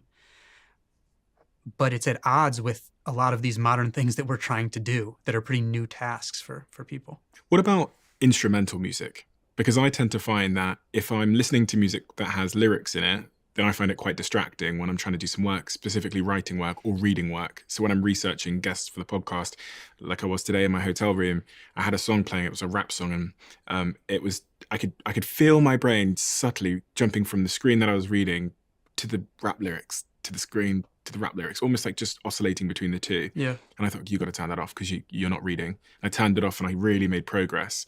But I sometimes, when I write like books and stuff like that, I put instrumentals on. And there's actually some apps in the App Store now that are called like Focus Music, and they're lyric-free music. And maybe like not lots of tonal changes or not very complex Very melodies, simple, maybe. repeating. I mean, I think that's going to be better, right? The less novelty there is for you to attend to, that's better. But I think it's also worth trying it with nothing. And it depends how much you're pushing yourself, right? Like an improvement of motivation or your affect or feeling good might be worth it if you're not all the way at the edge pushing yourself, right? Like, I don't know if you've ever been on there was a time where I was trying to, do some foreign language lessons that I was listening to while I would be running. And if I started hitting it hard while I was running, I couldn't even remember what was said because it's you switch into being really focused, right? And so I think it depends. If you're pushing yourself all the way, you need everything. Like there are times when I'm writing where I'm trying to balance a lot of ideas in my head and I almost feel like I'm overheating a little bit. Yeah. And if I'm in that phase, I want every advantage I can have. So I push the distractions out. But like there's also times to be pleasant. I think part of what's sensible is working in intervals, planning to work in intervals. Focus hard for a little while, do the Maya Angelou, then switch to your little mind where we're doing something that's sort of more fun and refreshing and maybe lets you incubate for a few minutes also. Take a shower, take a walk, What about notifications? Because, I have a lot of notifications. I try and turn them all off, but they're still there in the background. And you was talking before we got going about this sort of internal barometer of distraction that we all have. Yeah. This is another aspect of Dr. Mark's work where she found that we have this kind of internal mechanism where if you're getting distracted all the time by notifications or whatever it is and switching a lot, if you say, well, now I really have to hunker down, I'm going to get rid of the notifications or whatever this stuff is, you will start self-interrupting to maintain the cadence of interruptions to which you have become accustomed, right? As if we have some internal like distractometer that is saying, this is your normal cadence of interruption. I'm going to continue it by popping into your brain, oh, here's this thing I need to check. Oh, here's this person I didn't respond to. You'll self-interrupt. That will go away, but not immediately. So if you want to have a lower cadence of interruption, you need to like build by getting rid of those external interruptions, know that you're going to be self-interrupting for a while, and that'll go down more slowly. So it has to be more habit formation instead of just, today I shall be, uninterruptible. Okay, so just want to make sure I'm clear on this. So say that I get a notification I get 10 notifications a minute, and that's what I'm used to, right? And then I decide to turn my notifications off. Because I'm used to 10 notifications per minute, you're saying that I will basically think of 10 things per minute to interrupt myself with for a while, because that's what I'm used to. So we get comfortable with a certain level of interruption. At a certain cadence. And even if we remove the thing that's interrupting us, we'll just replace it with something else that interrupts us that amount at that cadence. Yeah, so you can see in studies where people are taking cognitive tests, if they have their phone visible, even if it's off, the people who are more phone dependent or sort of more used to interruptions, they'll have a bigger impairment on the test if the phone is even like visible or around them. Because they'll, Really? Yeah, and so it's, what thing did I forget to do? And I think something that can help with this is keep a pad nearby, and when that thing pops into your head of what you forgot to do or who you forgot to respond to, write it down. So at least maybe that helps it not stick in your mind where you're trying to hold it in working memory, like cognitively outsource it. So at least it's not sitting in there, and I think that can help the adjustment. It makes me think a lot about people that struggle with sleep and just sleep hygiene generally, because if if our phone is this thing of interruption throughout the day, then we go to bed cuddling our phone, which a lot of people do. It's probably going to have quite a big impact on our ability to sleep. Yeah, I mean, I wonder if, I think I think our phones are really useful for certain things, and I think they are disruptive for other things. And I wonder if sleep is one of the most important, because you don't really want to be like leaving residue on your brain when you're trying to go to sleep. So I would put the phone as far away as possible when you're really trying to sleep, and not at the last minute either, personally. What do you do? Oh, I leave it in a different floor and airplane mode. Have you always done that? No. When did you start doing that? Well, I definitely do it when I'm in the process of writing a book, because then all these things that I take for granted, I'm like, now I really got to lock in and be better. And I have a 5-year-old son, and I was more of a night person who would work at night. Like I would do a lot of my writing in the wee hours, and he's getting up early no matter what.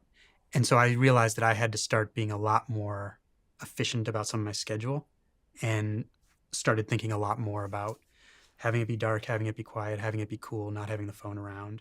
The last thing I'm reading not being work related, otherwise I'll be thinking about that and it'll take me longer to go to sleep. So I think I became a lot better about it when my son came around. It's funny you mentioned that you've got a son, because much of your work made me think about what I'll do when I'm a parent someday. Because you talk about how these early years, where if a child focuses on being a specialist in something particular or a generalist, they have wildly different outcomes. And I think as a big football fan and a big Manchester United fan, I've always thought when my kid comes out of my wife someday, the first thing I'm going to get him doing from the age of 2 months old is kicking a football around. Because then he'll be a Manchester United player. I'll get to go to the games. I'll be in the players' box. Everything will be great. But your work seems to suggest that if I want him to become a Manchester star, maybe I shouldn't do that. I'm not convinced that you are going to be like a vicarious living kind of dad. Maybe you'll turn out to be, No, but yeah. I'm not convinced. But let me tell you, you just reminded me of an interesting story where I was once giving a talk about some of this research in sports that shows that the people who go on to the highest levels, again, there are a ton of different paths, but they tend to follow the Roger path, not the Tiger path. So Tiger Woods, we know, are a very early specialization famously. Roger Federer played a whole bunch of different sports, didn't specialize until later than some of his peers. So Tiger was playing golf since he was... He was his father gave him a putter when he was 10 months old. When he was 2, just as a toy. He wasn't trying to teach him to be a golfer. He gave him a toy. As Tiger himself said, my father never once asked me to play. It was always me asking him to let me play. But that's ignored. But at 2, he was on national television. You can go on YouTube, see him on national TV showing off his swing. And then by 3, he's saying, I'm going to be the world's next great golfer. He's world famous as a teenager. By the age of 21, he's the greatest golfer in the world, right? On the other hand, Roger played a variety of different sports. Basketball, rugby, skateboarding, soccer. Mother was a tennis coach but declined to coach him because he wouldn't return balls normally. I guess didn't like deliberate practice. Kept doing, let's see, he did handball, he did some rugby, skiing, swimming, wrestling. When his coaches wanted to move him up to play with older boys, he declined because he just wanted to talk about pro wrestling with his friends after practice. And he was not focused on being the next great from an early age like Tiger was. In fact, when he became good enough to warrant an interview with his local newspaper, the reporter asked him what he'd buy with his first hypothetical paycheck if he ever became a pro. And he said a Mercedes. His mom was aghast, right? She thought this was like gauche and so she asks the reporter to hear the interview recording. Turns out he just said mehr CDs in Swiss German. He just wanted more CDs, not a Mercedes, right? And she was fine with that. So he went on to be every bit as famous as Tiger Woods. But even tennis enthusiasts don't usually know anything about his developmental story, even though it's the norm according to the science. We only tell the Tiger stories, even though that one's the exception, right? And this is, why do we only tell the Tiger story? This is part of the debate I've had with Malcolm Gladwell when we're running together. And he said, he told me, it's a human cat video. You go on YouTube and see him at 2 years old and you got to share it. And I think that's true. But I think it's also because it feels like this tidy narrative that we can extrapolate to anything we want to be good at in our own lives. The problem is, as we talked about, golf is almost a uniquely horrible model of almost everything else that humans want to learn. It's like the epitome of a kind learning environment where the situation isn't changing, you're not having to react. So I think it's a bad model. And we underplay, even for famous people, the normal developmental trajectory. Like I once gave a talk to a small group of people about some of this research in sports, showing that the typical path to becoming elite is with a sampling period. You learn a broad range of skills, learn about your own interests and abilities, delay specializing until later than peers. And Serena Williams sat in the second row. And I'm freaking out because you can present all the data you want, but if the GOAT stands up and says you're an idiot, it's going to be a bad day, right? And I'm like, please don't let her ask a question. Of course, she raises her hand for the first thing, and she goes, I think my father was ahead of his time. He had me do ballet, track and field, gymnastics, taekwondo, learn to throw a football for the overhand snapping motion of a serve. When there was too much travel on like a youth tour, he took me off so I could focus on school. I'd been a senior writer at Sports Illustrated, and I had never heard that. Like, I assumed that she was this kind of quintessential Tiger story. So I think even those stories, when you look more deeply, they're not as clear cut as we tend to think. Well, I learnt this myself when I didn't know this as the rule, but I found the story of Lomachenko, because my friend of mine brought me ringside to a fight in New York City, and I sat at the side of the ring watching this guy called Vasily Lomachenko that I'd never seen in my life, and I just couldn't believe his footwork. I'd never seen anything like it in my life. And then after the fight, he won the fight, of course. After the fight, I looked into his win record, and it was something like he'd won 300 of his amateur fights and only ever lost one. And then he'd gone back and beat the guy that he had lost against. And in my mind, I'd never seen a boxer like it ever. And then when I read into your work, you've mentioned him as well as being one of these examples that had a really varied early upbringing, didn't just focus on boxing.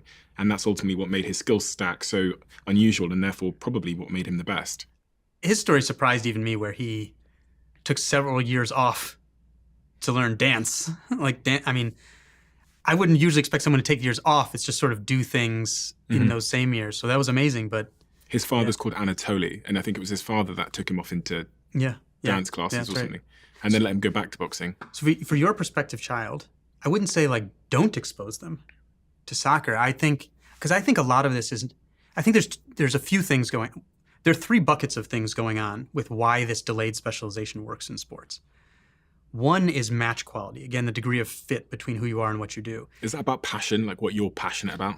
Ability and interests, both. Okay. And the earlier you force selection, the more likely you put the wrong person in the wrong spot. So especially when selection is way pre-puberty, you're probably putting people in the wrong spot. My kid might want to be a boxer, but I'm forcing him to be a soccer player, and he might miss his potential with boxing. Premature optimization, yeah. Okay. And that's also why we often see on junior teams the relative age effect, where kids born earlier in their birth cohort are way overrepresented on junior and youth national teams, because when they're 8 or whatever and selected, if they're 8 and 10 months versus just turned 8, that's a huge difference of development in that age. And coaches mistake that biological maturation for talent.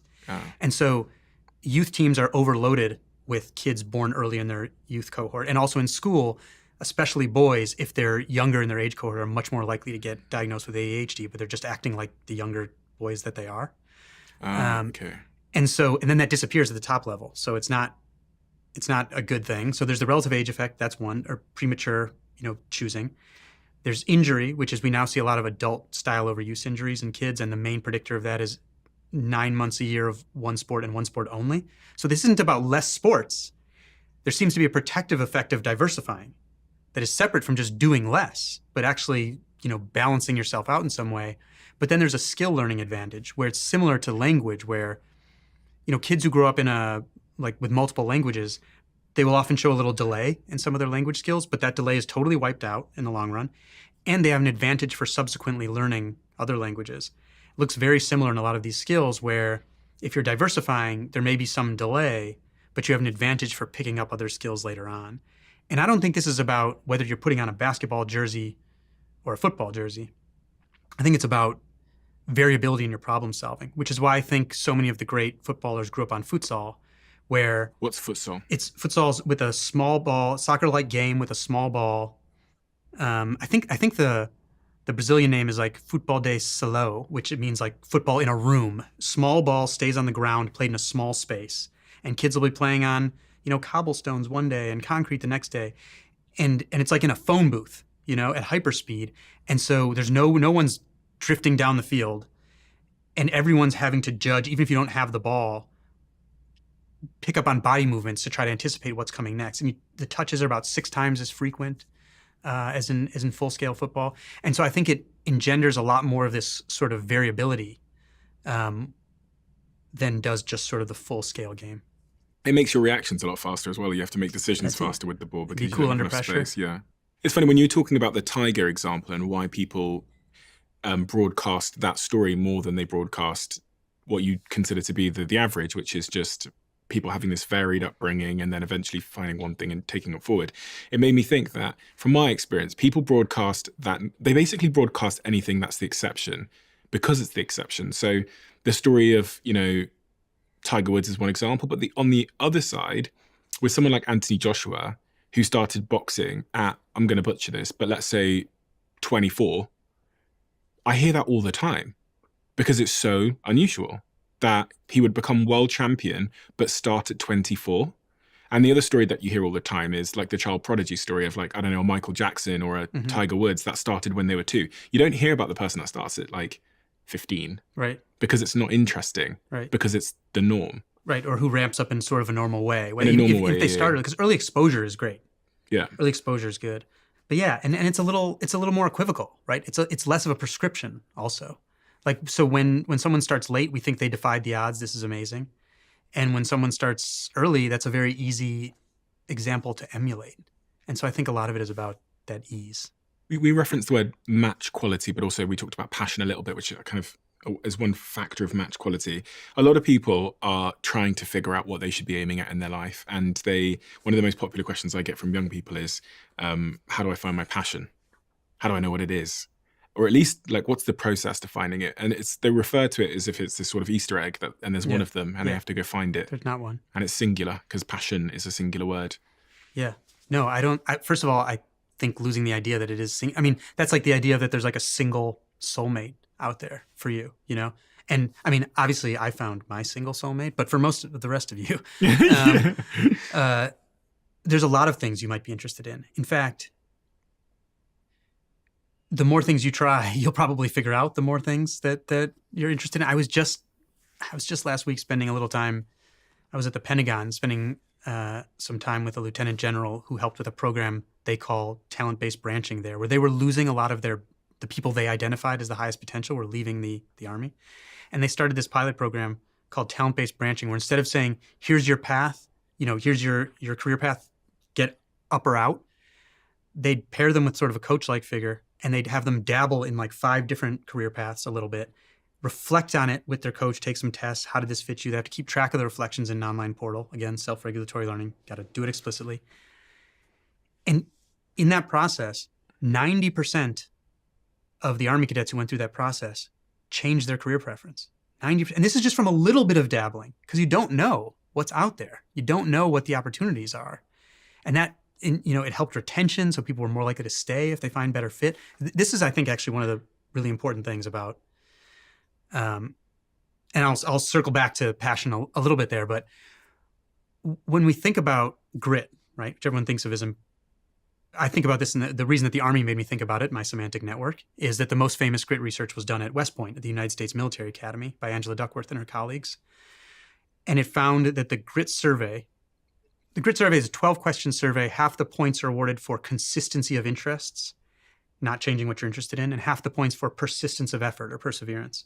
It turns out to be a good predictor of who would get through this very rigorous orientation at West Point called BEAST. Also has some predictive value for who would graduate. So just to give you some context for the listeners there, from the way that I understood this, is that Angela Duckworth did this study to basically figure out what it was that made people more likely to get through this very rigorous selection process at an army barracks or something. Mm-hmm. And she determined that this grit, as she called it, was the thing that allowed people to be successful. So from that study, I've heard this all over the place. Yeah. That actually what makes people successful, even in my team, is grit. Yeah, yeah. And that survey turned out to be a better predictor than were some traditional metrics of who would get through BEAST, like test scores and stuff like that. It also had some value for who would get through the military academy, as did some of those traditional metrics.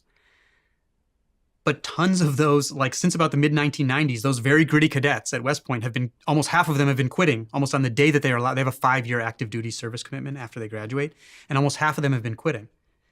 And so the Army at a certain point said, oh, we've got a millennial grit problem, like too much avocado toast, not enough mortgages, or like whatever.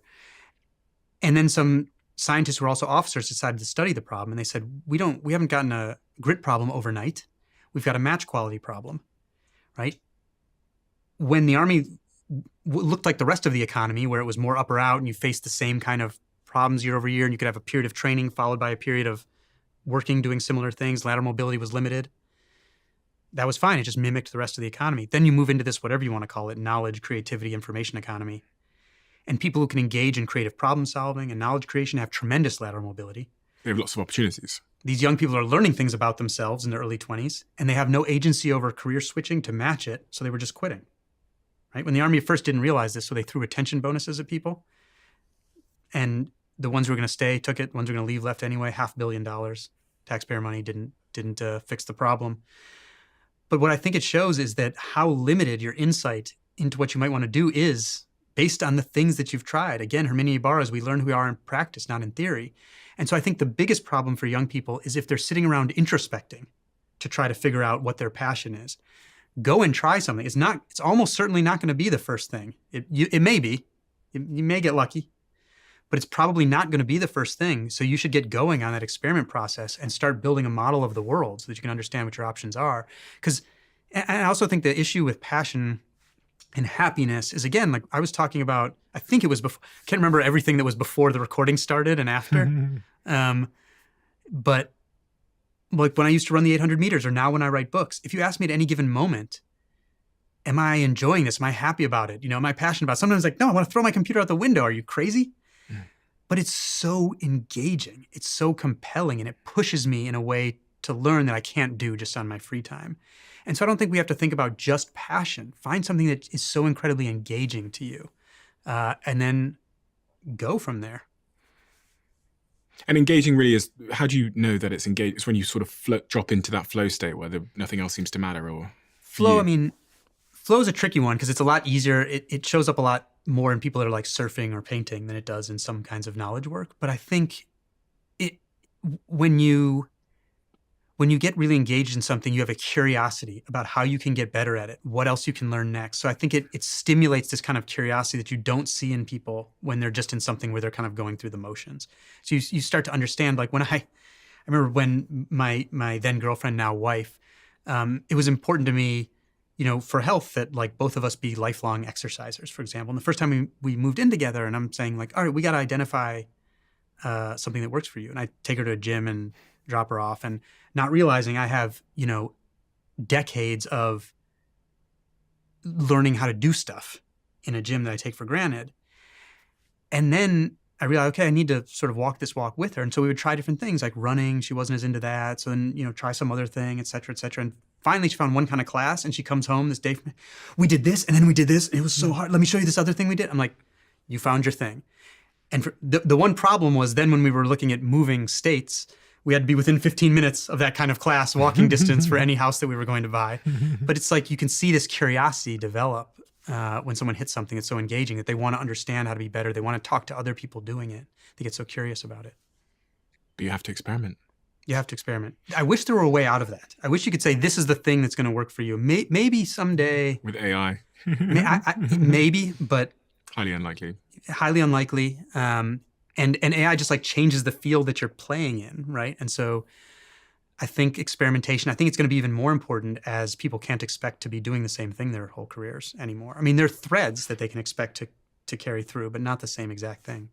When I saw your video called Why Divergent Thinkers Beat Geniuses in the Real World, I thought you were going to talk about neurodivergence in the video.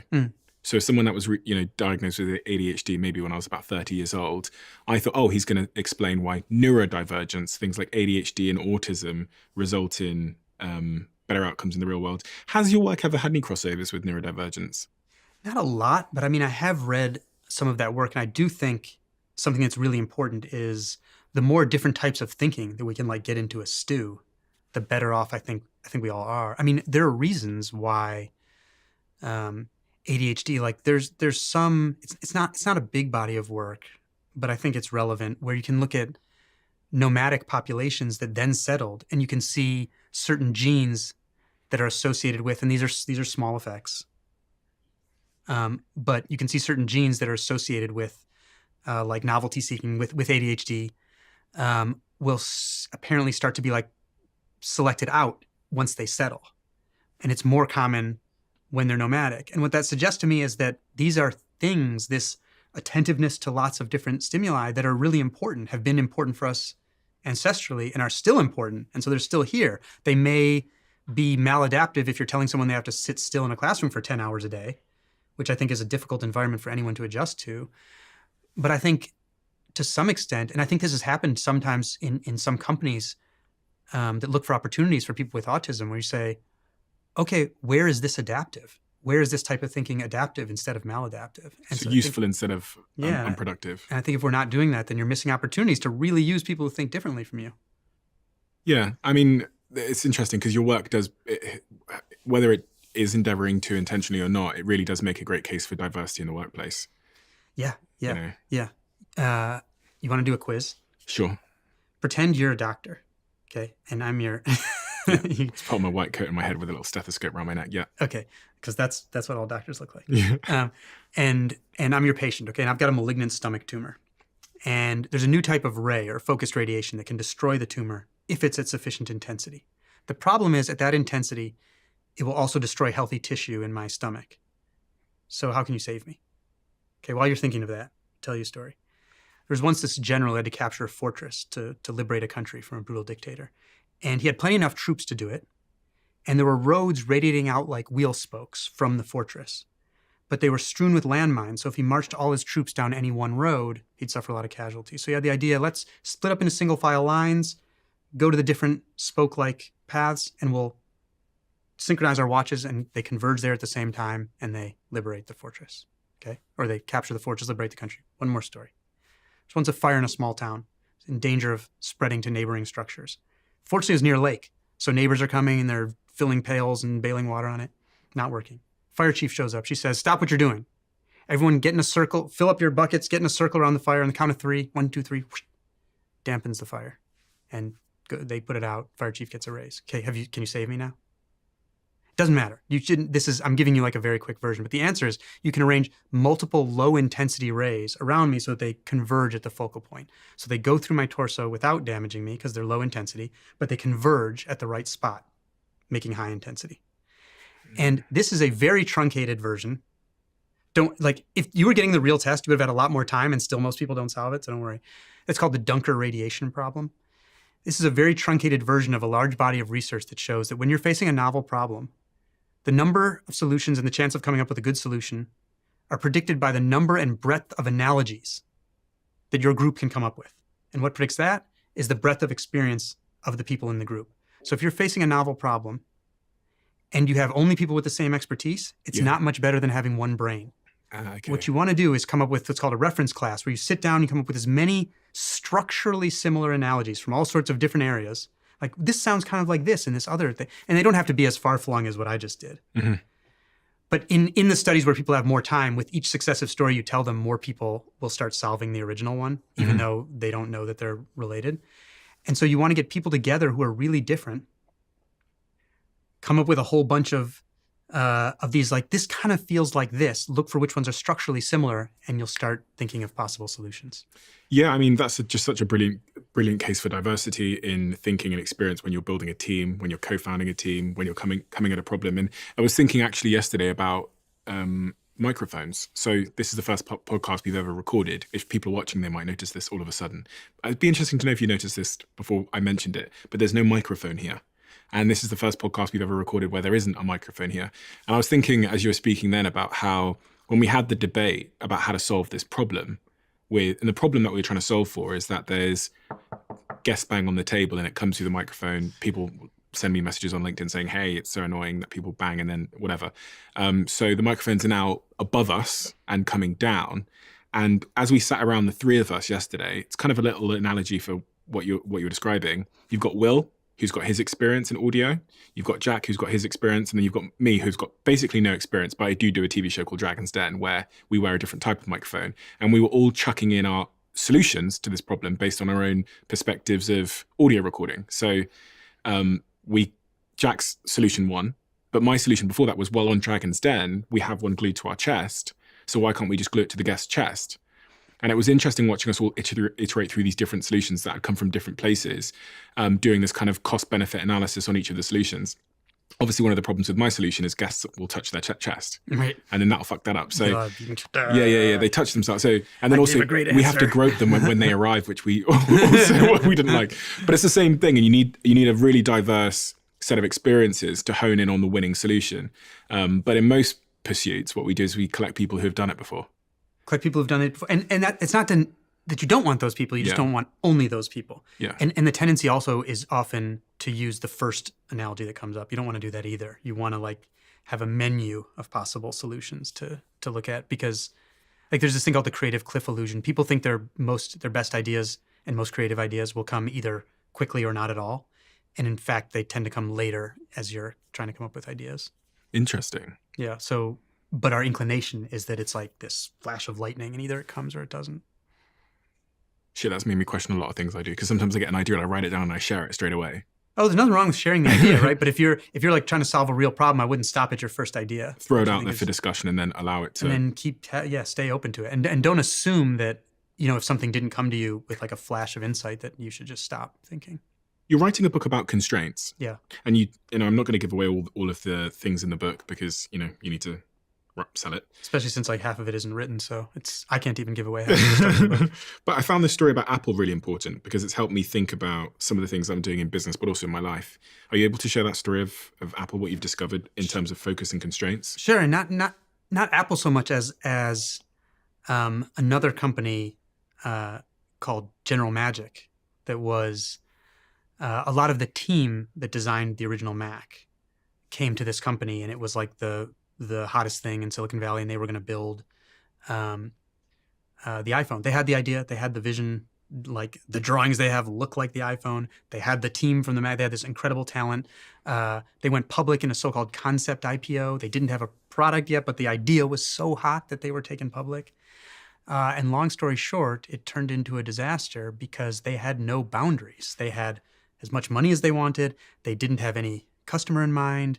Anything they thought was cool, they built it. And so the project just grew and grew and grew and grew and never found the focus to kind of turn into anything usable. But a lot of the alumni that came out of there realized that that was a problem. And so going forward, they would have lessons like, you're better off envisioning a customer, even if it's the wrong person, than none at all and just building something that's cool. Because even if it's wrong, you can learn that you were wrong by trying something. Whereas if you don't have one, you don't even have sort of a feedback mechanism for learning.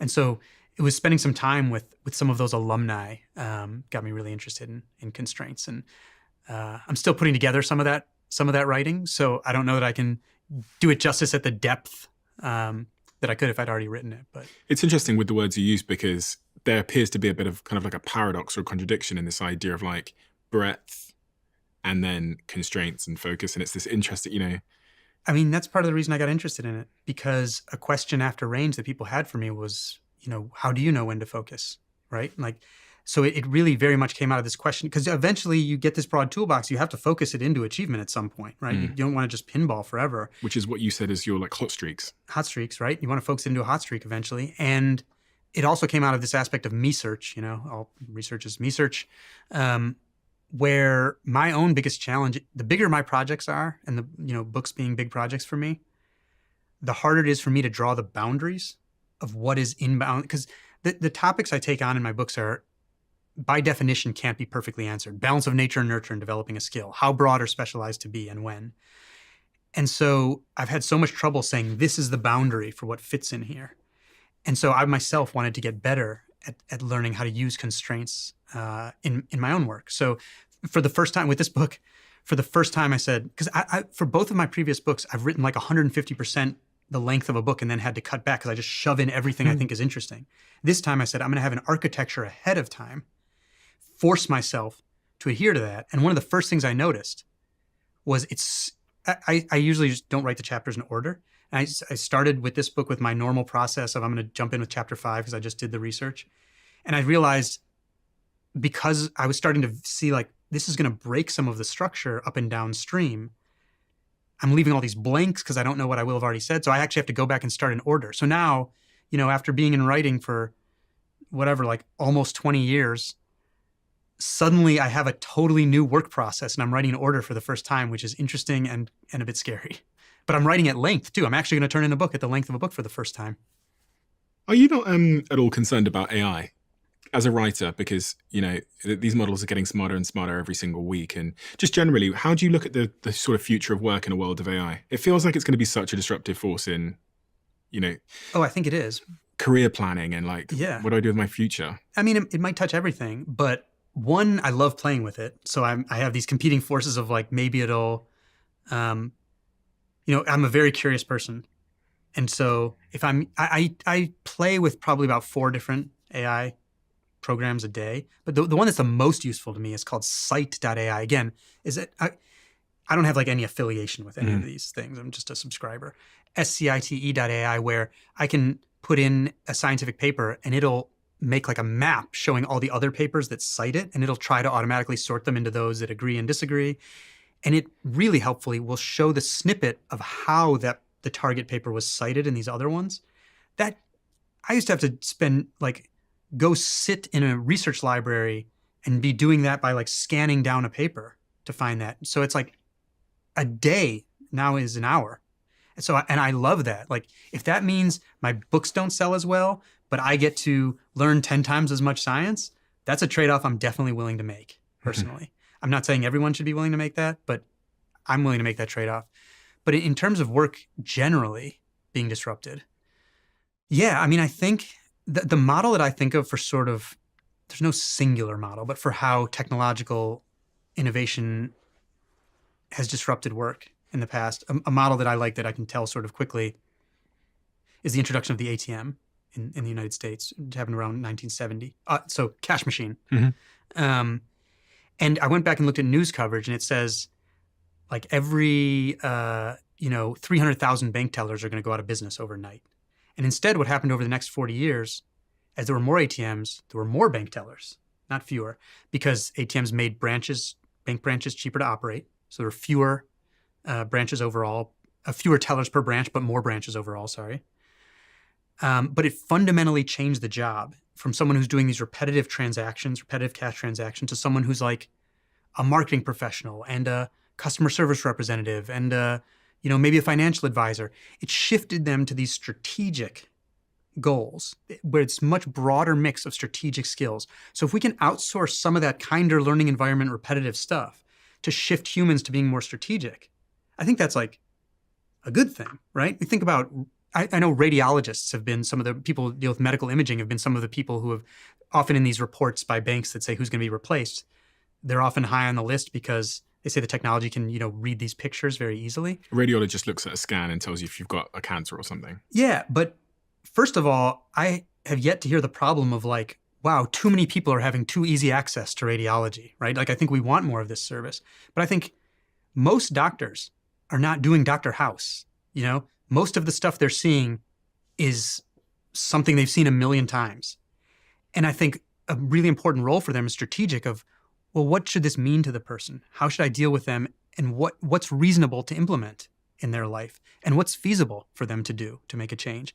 And so I think it'd be great if we could shift. I don't think it will replace those doctors. I think it might shift them to a more strategic role where they don't have to spend time doing the sort of more tactical stuff and can do the more strategic stuff. So that's been even in chess, like when IBM's Deep Blue beat Garry Kasparov in chess in 1997, and he noticed that it beat Garry Kasparov. He was so much better when he was the best in the world at the time. Now, like a free app on your phone would beat Garry Kasparov, and he noticed the computer was so much better at tactics. These are these like small patterns of moves that he had spent his life memorizing.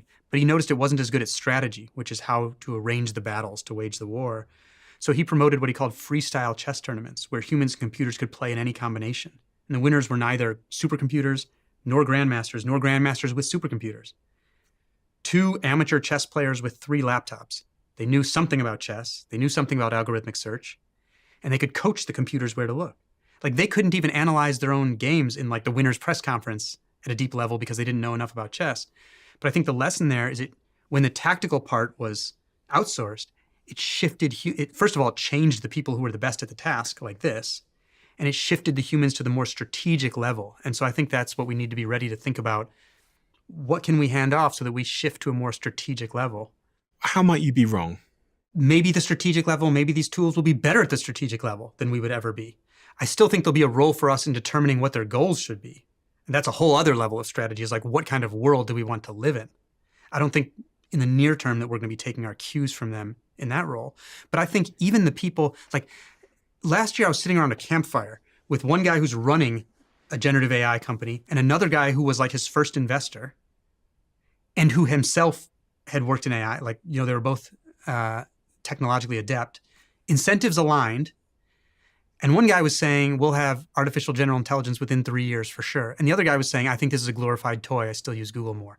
And these were two people with similar expertise with incentives aligned, which to me suggests the degree to which even the people working on this stuff don't totally understand what its capabilities are or what it's doing. And so I think there's a lot that's unknown. Someone made the case to me that they said, think about it like this, Steve. You've got this Steve here, say my IQ is 100, and there's another Steve through that wall whose IQ is 1,000. What would you give me to do as a task versus what would you give him to do as a task? Who would you want to drive your kids to school? Who would you want to, I don't know, answer So you're emails? saying we give everything to that person? Well, this is the analogy point. he gave me. He was like, what are you left with? Okay, even if it comes to that point, there'll still be the issue of comparative advantage, which is that these models are incredibly energy intensive, right? And so you'd want to delegate energy to them for the things that you really want them to do. So even if they do end up better than us at everything, because energy is not unlimited, there will still be things that are more valuable to have us doing than to have them doing, right? Even that's the case all the time. You may be better at certain things in your business, but you're not doing them because it's a comparative advantage for you to do this instead of those other things. Mm-hmm. So I think even if they do get to the point where they're better than us at everything, there's still roles for humans, but incredible amount of disruption, right? Like, what really worries me, I was reading about last year about technological innovation in history, and we have, like, to put it in a very coarse nutshell, it's like for 300,000 years we lived like squirrels, and then for 10,000 years we lived like farmers, and then in 250 years it's like everything changed every generation like crazy, and that's been hard to adapt to. And I think, I thought that the Industrial Revolution, which ultimately led to pulling billions of people out of poverty, changed everything. I thought that because productivity increased so much that wages and things would have increased right along with them. But it turns out that there's pretty good evidence that there was actually a gap of probably about 40 years between the increase of productivity and the increase of wages. And that's not good. Like a 40-year gap between a huge technological disruption and like shared prosperity, that's not something I think we can really afford. And what sort of helped solve the problem is that when lots of people got urbanized for the Industrial Revolution and looked around and said, hey, you have the same problem that I have, we need to band together for collective action. I think the challenge now is we're like an invisible factory. So it's harder to get people to collectively act because we're not sitting next to each other dealing with this problem.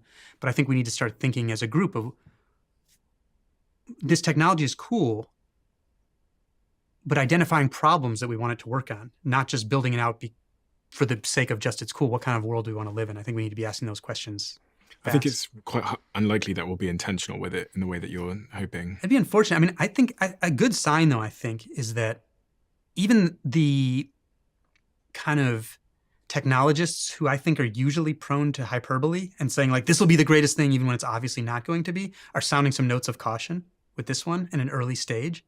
And so I think that's attuned other people to some of those notes of caution. I don't think that gets us out of the woods by any stretch. The notes of caution worry me. Oh, well, that's the point. They should worry. I think if we were where we are and not worried right now, I think that would be a lot worse. What is the most important idea in your work that we haven't discussed, in your opinion? In the sports gene, I think the most important idea that we haven't discussed is that talent at baseline, like the talent, if you take a test in something, let's say you haven't trained in that thing, that we'll call that your talent baseline, is sometimes correlated with your ability to improve from training. So training looks just like medicine because of differences between us. Some medicine might work for you in a way that it doesn't for me. Training is similar. Two people will get different results from the same exact training. And sometimes how good you are to start is predictive of how rapidly you'll improve, but very often it is not. And that's a huge deal because we usually judge people's potential based on what we see right now or what we see at baseline before they've really had a chance to train. But what I think the science shows is that this talent of trainability is even more important than talent at baseline. And so if you're trying to evaluate people before they've really had a chance to find a training that fits for them, again, it's a messy answer because it means people have to experiment with the kind of training that works for them. and that trainability is the most important kind of talent. And I think that's a different picture of talent. Okay, this is very important because it immediately, as an employer, I thought when I'm hiring people, if I'm hiring a producer for one of our podcasts, whatever, I shouldn't be focusing so much on, if I'm planning for them to work with me for 10 years, I should be thinking about their trainability. Yeah, I was going to say it depends how quickly you need them to get going, right? If you need to know what they know today and they need to be using that thing tomorrow, that's one thing. But if it's about how good they're going to get in the long run, you just shouldn't assume that what you're seeing today predicts like their ability to improve. Can you measure someone's trainability? I mean, you can measure it very easily in things like their aerobic capacity, the amount of oxygen that they can move through their body. I mean, some of the initial studies of this were done in scenarios like that, where you had everyone doing the exact same training and you were literally measuring physiological parameters. You can do it in other types of cognitive testing and ability testing. If you're looking for a sort of specific task, that's a little harder. If you're looking for a task that's customized to something in your business, I think that's more difficult. It's going to be a little more subjective.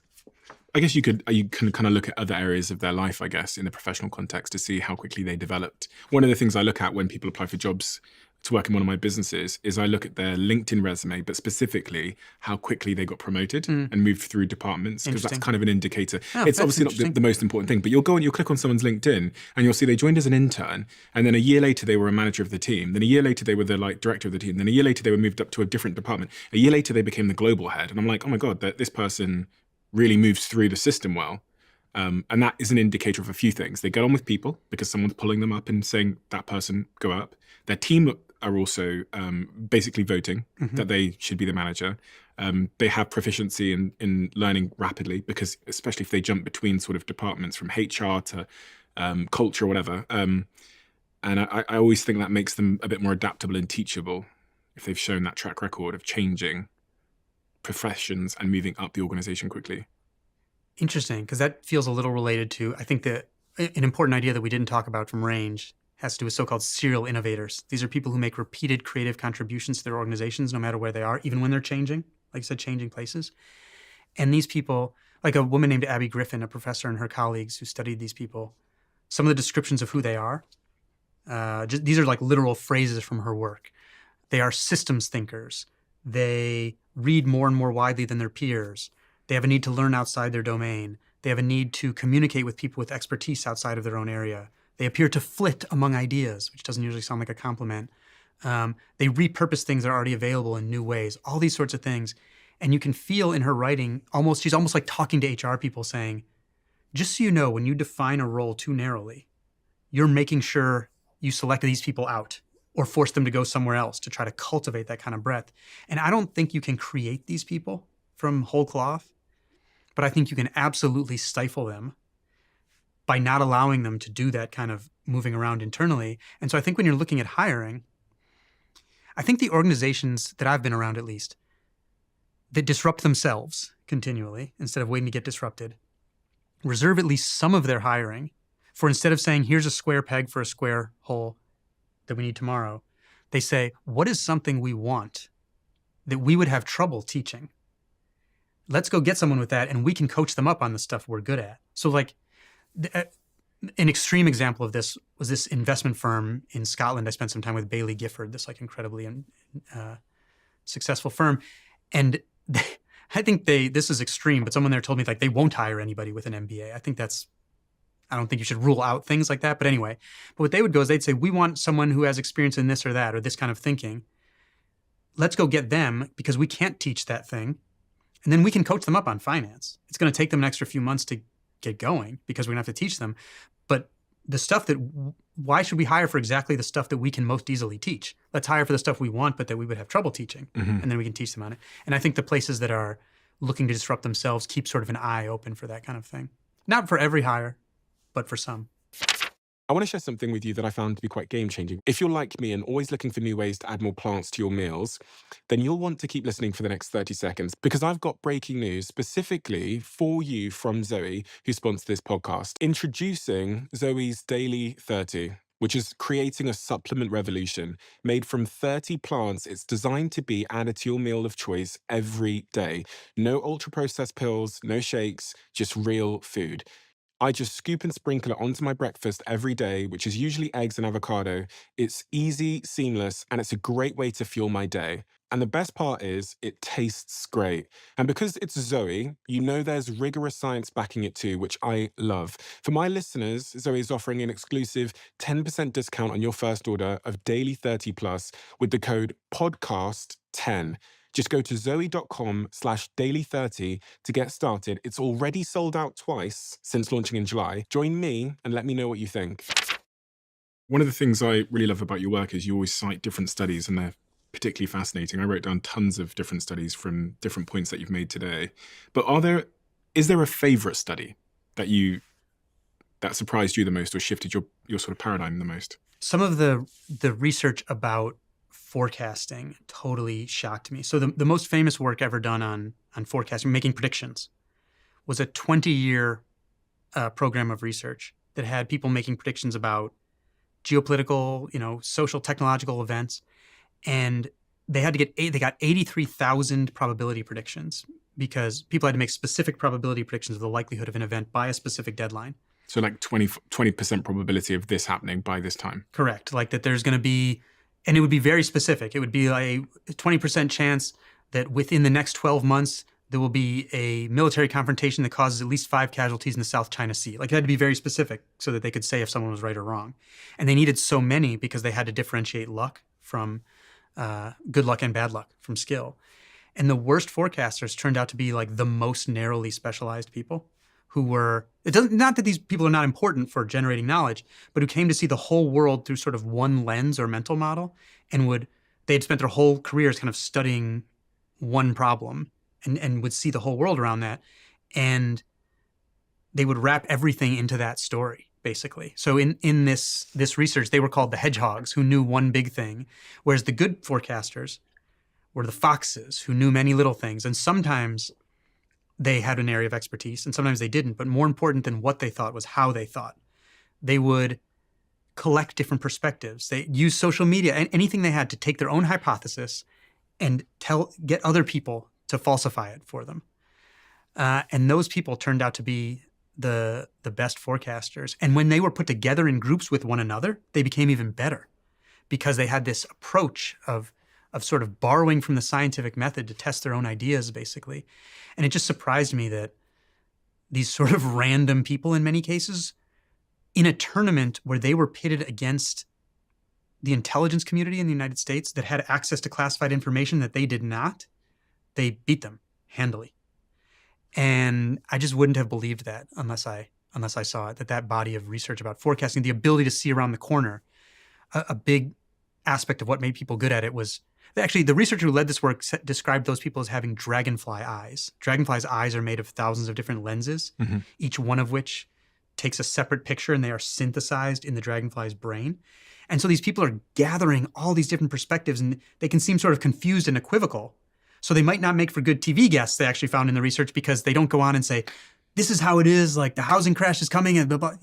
They're more circumspect in some ways. They might not be as good TV guests, but they're very good forecasters. It just made me think that on a personal level, I need to keep pushing myself outside of my zone of comfort more.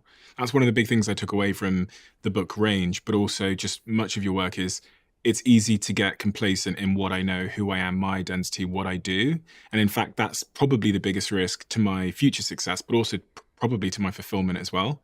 And it goes against our natural inclination to push into unknown territory. Yeah. Because the older we get, the more like, they say you can't teach an old dog new tricks. I think it's more like the old dog doesn't really want to learn new tricks. Can't see the point in learning a new trick. And to that point, of the so-called big 5 personality traits in psychology, one of them is called openness to experience, which is the most predictive of creativity. And in middle age, it reliably goes down.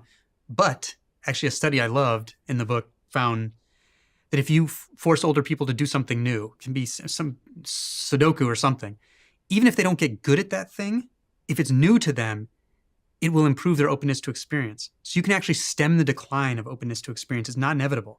Just by forcing yourself to do new stuff that you're not competent at is like great for brain health, It makes your life feel longer because our memory works in sort of chapters where when you try new stuff, it's like a new chapter. So it'll make your life feel like it's not passing as quickly.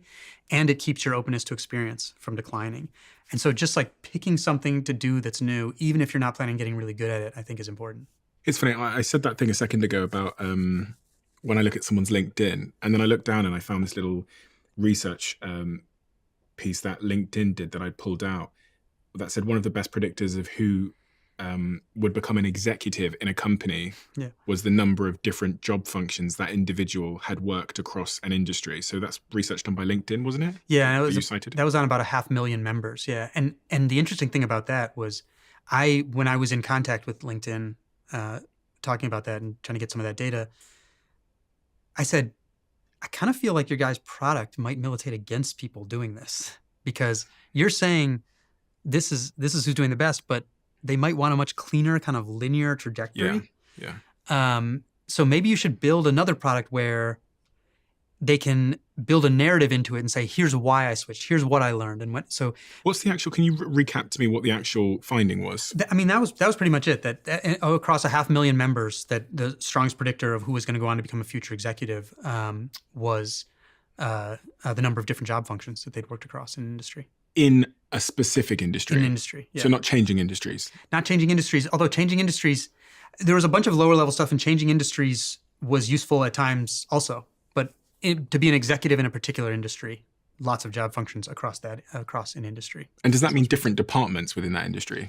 They characterize job functions, you have to be doing something fundamentally different. Okay, so give me an example. I mean, let's say, I think probably the easiest one is where you go from being a performer or a good performer to being someone who's managing other performers, right? Okay, so that's kind of a classic one. It doesn't have to be progression though, but that's, I think, a very simple one, right? Or in my industry, it'd be like going from writing to editing would for sure be one, which is kind of a mix of writing and managing. But that's a sidestep in your industry. Sidestep, yep, for sure. Okay. I mean, some people would, well, I guess it depends. Some people would view that, and in some places as going up, but I'd view it as a sidestep. The other thing I found, which was pretty shocking, was in the part of your book where you start talking about some of the dangers of specialism, and you reference a study that found cardiac patients were less likely to die if they were admitted to a hospital when the doctors were away. We can tie in a few of the things we've been talking about to cardiac to surgery here. So this was this study. So I think, because I'm conscious when I write about dangers, specialization's hugely important, obviously, and in medicine, it would be crazy to say that specialization in medicine, increasing specialization, hasn't been both inevitable and beneficial in many ways. But the point I was trying to make is that it's also an under-recognized double-edged sword, to the point where these two Harvard-led studies found that if you're checked in to a teaching hospital with certain cardiac conditions on the dates of a national cardiology convention, when the most esteemed specialists are away, you're less likely to die. That makes no sense. Right, that's suboptimal outcome. And the conclusion was that's because these researchers, or these surgeons, have done the same procedure so many times that they will continue to do it even if it's not the right solution to the problem, or if data shows that it doesn't work anymore. And so it's called the Einstellung effect in psychology, where you've solved a problem a certain way so many times that you will continue solving problems that way, even if the problem has changed, or if new data emerges that shows it's not the right solution. So it's not to say those people aren't important, but they are human. And so they fall prey to the Einstellung effect. That's, again, why you want some of this mixture. And to tie in surgery, we've also been talking about distraction and focus. Mm-hmm. One of those same researchers did some work that showed that if you have a surgical procedure, and this research looked at 980,000 procedures, that if you have a procedure on the surgeon's birthday, you're more likely to die within the 30 days after the surgical procedure. And they attribute it to the increased distractions that the surgeon is having on their birthday. They don't know whether it's external or internal distraction, but you might not want to have these are not huge effects, but over a large number of people, it makes a difference. And that's terrifying. So one of the things I've come to learn today really is that knowledge is a double-edged sword. Like, deep knowledge on one thing really is a double-edged sword. It will be your making, but in the long term, it might also be your breaking. Yeah. And that really resonates with me because, as we started the conversation with, there's a lot of things that I'm like really knowledgeable about and know a lot about. And in fact, that's my biggest curse. And I have to find a way to basically self-disrupt myself continually and always assume that I am wrong. And not always assume I'm wrong, always assume that there's a significant possibility that I'm wrong today. And maybe yesterday I was correct, but today I could be entirely wrong. I mean, I've changed my mind about like fundamental beliefs I had, when I was younger. And it's weird to think. I mean, like, I was a grad student in environmental sciences, and I was firmly of the belief that environmental preservation and technological progress were at odds. And I feel completely the opposite now. I think there are technological things we can do that ruin the environment, but I actually think the salvation of the environment requires technological progress. It's just like fundamental beliefs about the world. So I think we should be open to that updating. And from a career perspective, if artificial superintelligence and like some new form of free energy does everything better than us, then it does, and we'll have to reorient life in some pretty dramatic ways. But until then, I think we need to dispense with the idea that you can live in a world where you did a period of training for most of us, and then you're just going to benefit off only that training for the rest of your life. You don't have to keep relearning. We have a closing tradition on this podcast, David, where the last guest... I know. I love this tradition. I want to do it to like my friends when they come over. Interesting. The last guest leaves a question for the next guest. Interesting. Oh boy. It's so funny watching people's body language when I open this book. They start to get quite nervous. And It's so funny. I've asked, 100 questions today. And it's when I come to this question that people take the longest time to answer. So I'm like, are these questions just better than my questions? No. For some reason people get nervous. Those other questions are things that are so top of mind for me that it's like a choice between which of the three things that are in my mind should I spit out. This is like... Yeah. This is very different. Think. Yeah. What's your favorite sandwich? I'm joking. Imagine if that was it after all. I'm gonna get off easy. No, it's much more difficult than that. The question is, what is your biggest fear, and how do you plan to face it? I have a tendency that I think in some ways is good, and fits with some of the things I've said, but in some ways is bad, to want to start things over a lot. And sometimes that means burning them down, even if they're going well. And in the past, I think I had that tendency with some of my personal relationships I couldn't accept something going well, and it had to change or get better. And that led me to sometimes, I think, burn down some personal relationships in ways that I'm embarrassed of, that I regret. And I see this even in my own work, where I actually value it because I end up doing all these new novel things, but it's almost like I can't. And it's good because like after my first book, they're like, brand yourself as a sports gene guy. I'm like, no, that's dead to me now. It's dead to me before it's even published. It's dead to me. And that led me to do these other interesting things. But I sometimes worry that I have this like pathologic, why can't I just accept this thing is good, and let it be good? And it worries me much less in my work life. It worries me a little in my work life that I'll always want to burn something down and start over. But it does worry me there. But I have more of a fear of it in the context of like friendships, because I know what I've done in the past. I think I'm better with it now. But thinking about the values I have in my life going forward, I don't want, several relationships that were hugely important to me went away for things that were preventable because I was like, if it's not perfect, burn it down. And I think that was a really destructive impulse. What is that in you? What is that? Where does that come from? I don't know. I think it's like this feeling of always want to be in becoming, like this feeling of starting over and improving that I find intoxicating. But I don't think that has to apply to personal relationships. And so a value that I really want to work on, I read this book that kind of influenced me about philosophy, and it centered what's called narrative values. These values that are objectively across cultures, things that people value. So this could be like heroism, right? Loyalty, people value in that other culture, and that you are subjectively attracted to. And one of the ones that I think is valued in a lot of cultures that I'm attracted to, but that I've not been good at, is forgiveness. And so my project that's a narrative value I want to start building into my story, to be a more forgiving person, because I'm not good at it. And I need to get good at it. And I'm afraid that I won't get good at it, but I really want to. Well, we learn, don't we?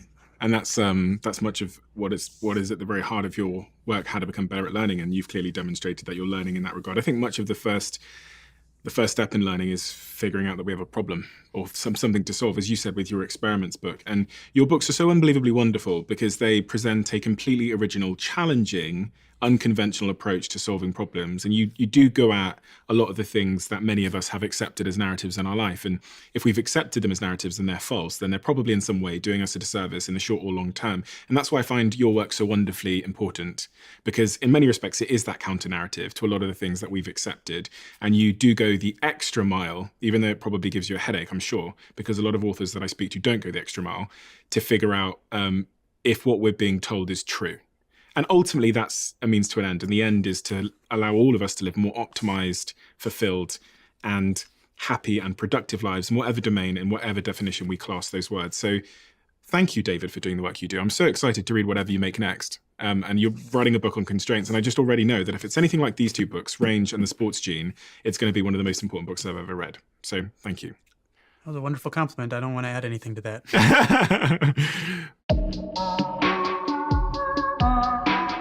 Perfect Ted has, quite frankly, taken the nation by storm. A small green energy drink that you've probably seen popping up to a Tesco or to a Waitrose. They've grown by almost 10,000% in a very short period of time because people are sick and tired of the typical unhealthy energy drinks and they've been looking for an alternative. Perfect Ted is the drink that I drink as I'm sat here doing the podcast because it gives me increased focus. It doesn't give me crashes, which sometimes might happen if I'm having a 3, 4, 5, 6 hour conversation with someone on the podcast. And it tastes amazing. It's exactly what I've been looking for in terms of energy. That's why I'm an investor, and that's why they sponsor this podcast. And for a limited time, Perfect Ted have given Diary of a CEO listeners only a huge 40% off if you use the code DIARY40 at checkout. Don't tell anybody about this. And you can only get this online for a limited time, so make sure you don't miss out.